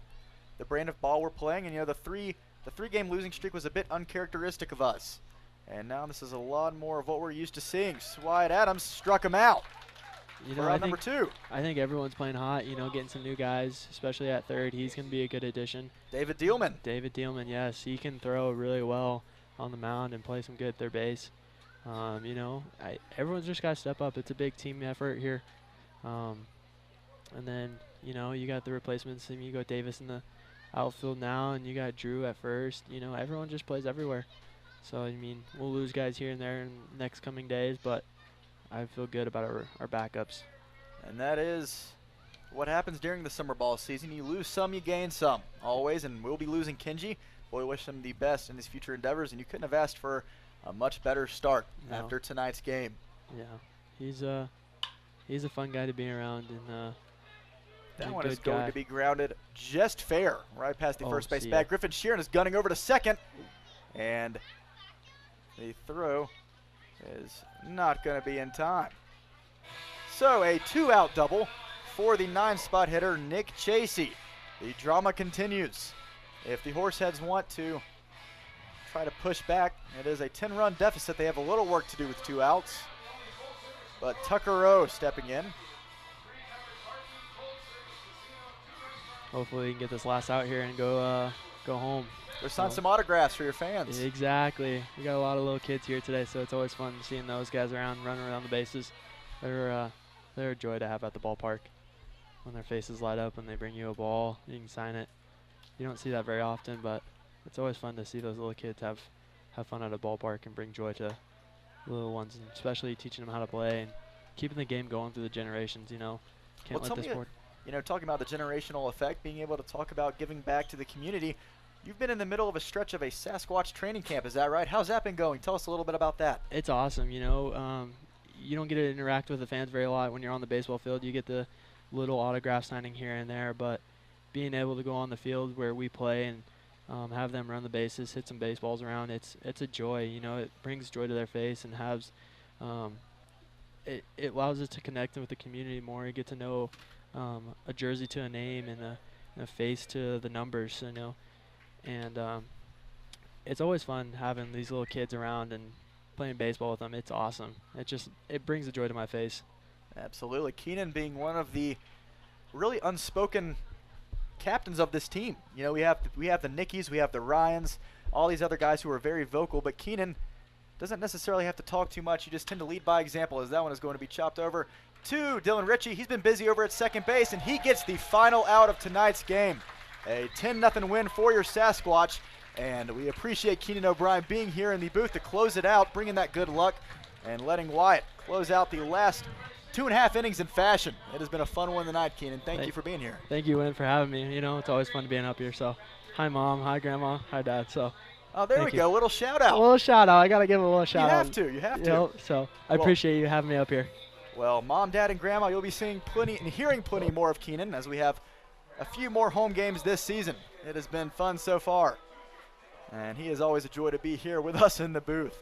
As the Squatch take victory formation, an absolute blowout tonight in game 2. The Squatch showed up tonight and showed what we are more capable of. This is more like the trend we play on.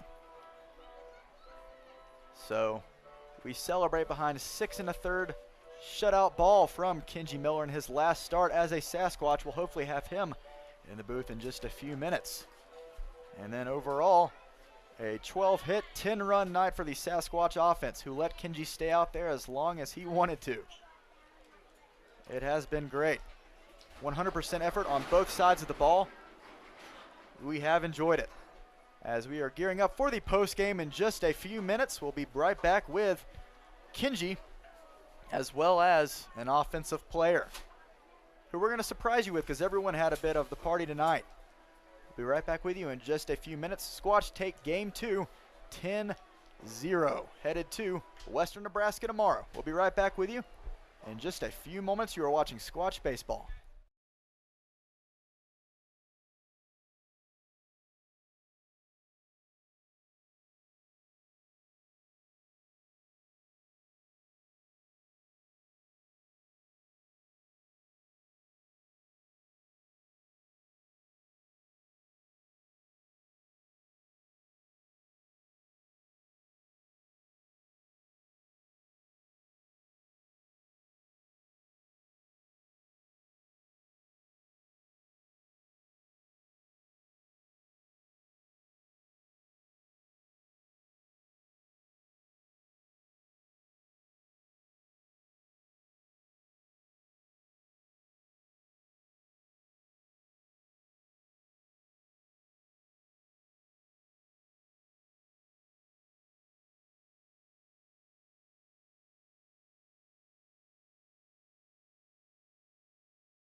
Hey folks, I'm Bailey Hubbard, and I've got pitcher Kenji Miller up here with me. Another great win for the Sasquatch tonight, 10-0. Kenji pitched his last game for the Sasquatch tonight, shutout in runs, 10-0. He pitched 4-hit shutout ball in 6 1/3 inning. Kenji, how did that feel? Felt like Christmas. Nice. How did you feel about your offensive side backing you up with hit after hit after hit, run after run? It always feels great when you get run support because it just takes the stress off of you. Oh, 100%. Makes it really easy for you. It goes both ways, Yeah. 100%. Now, Kenji, what are some of your favorite moments playing for the Sasquatch? My favorite moment is probably when we had pitcher BP and I hit a ball over the right field wall. Probably my favorite moment. Yeah. That sounds pretty good to me. Kenji, what were some of your thoughts when you were about to go back out there in the 7th? I knew I only had 11 pitches left, so I just wanted to limit how many pitches I used and just attack the zone. Gotcha. Well, Kenji, we're sad to see you go as a Sasquatch. Is there anything else you would like to add to the live stream? Any shout-outs? Just thank you for this opportunity, I guess. Thank you so much, Kenji. Thank you.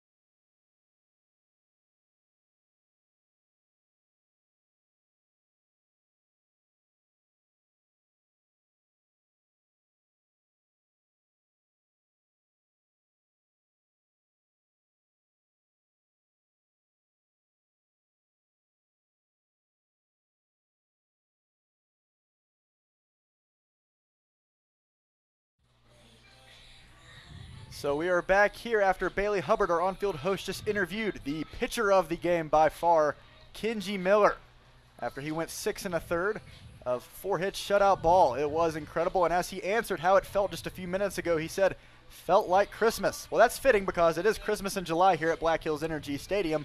It has been fun, so after being able to see what all Kenji was able to do on the mound, I'm sure he felt a little more calm and having a presence as a pitcher after noticing that he had a 10-run lead to back him up. Thanks to the Sasquatch offense, I am Win Andrews, the Spearfish Sasquatch voice in the booth this year, alongside Harrison Clark. Always love to see this guy in the booth. He is always a pleasure to be around as he manned first base for most of the night tonight. And Harrison, we love talking about plenty of the pitching, but we have to get into the offensive side of things. 10 runs is becoming our normal. We're seeing this more and more, and you have been leading the charge as of the last few games. You were telling me, I talked about over the broadcast, having a 7-for-13 streak coming into tonight in your last few at-bats, and then being able to go 3 for 3 tonight, adding on to that charge with 2 runs driven in and a walk.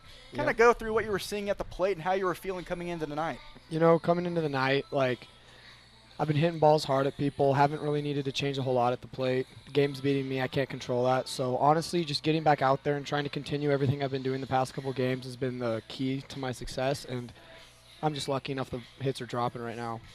And they are absolutely doing that, so a huge spot for you to be in, being able to drive in runs and really just shift that momentum early, really putting it out of favor of the Horseheads and just ensuring that Sasquatch victory pretty early in tonight's game. So going into this series with the 5-game set with the Nebraska Pioneers, the Western Nebraska Pioneers, excuse me, how do you really just look forward and say, time to continue this offensive production, just keep lining them left and right? You know, baseball's a funny game, but I know that tomorrow the sun's going to come up, and today what happened tonight's going to be over. So I'm going to get back in the box down in Nebraska, and I'm going to continue to do the same thing and just try and help the boys win. A 3-game losing streak coming into tonight, 2 dropped against the Gem City Bison, including that game 3 with 7 errors. How did it feel, coming in on the defensive side of things? You were manning first base for most of the night, but seeing a much cleaner game defensively from these guys, how does that really just shift your focus and make you feel going into this next series? You know, it feels good. We were struggling defensively big time in Laramie, so it was nice being able to get on the right note tonight, get some runs, let the defense relax and do their thing, because we know that we can play clean ball all night. It's just a matter of doing it and not getting in our heads and putting pressure on ourselves in a tight game. But the runs early tonight definitely helped the defense kind of relax and play the game we know how to. It's more of what we're used to seeing every game. So as we're looking into this next series, anything we should be looking forward to, whether it be individual performance or just the entire team as a whole? You know, we had a hiccup in Laramie and a hiccup here night 1, but the boys are back. Big 10-0 win tonight. I think we're going to carry a lot of the momentum into Nebraska, and they're a good ball club, but I think we're the best ball club out here. So I think if we can continue hitting and putting runs up early and playing clean defense, I don't think there's a lot of teams that can beat us out here. So obviously just coming off of a little rehab stint for a couple of games, you know, after just a few things here and there, you were wanting to make sure you stayed out for a couple of games, just resting, getting that rest, and then coming back tonight in the last few games and some DH appearances. How does it feel actually being out there and not having to be in the booth with me all the time?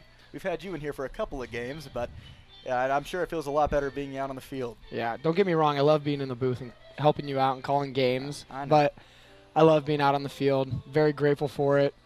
Missed it a lot, and I'm always down to go out there and battle for my boys and try and get a win. Absolutely. You did that today alongside Kenji Miller and all these guys. It just seems like a complete team effort. Everyone is battling for each other. Oh, and yeah. that's exciting coming into postseason play within the next few weeks. The season is coming down to an end. Harrison, anything else you want to say or anything that our folks back on the live stream should know? You know, my mom's going to kill me if I don't say this time, but hi, Mom. I love you. I miss you. That's this important. is me saying hi, so I'm not messing up again. Don't worry.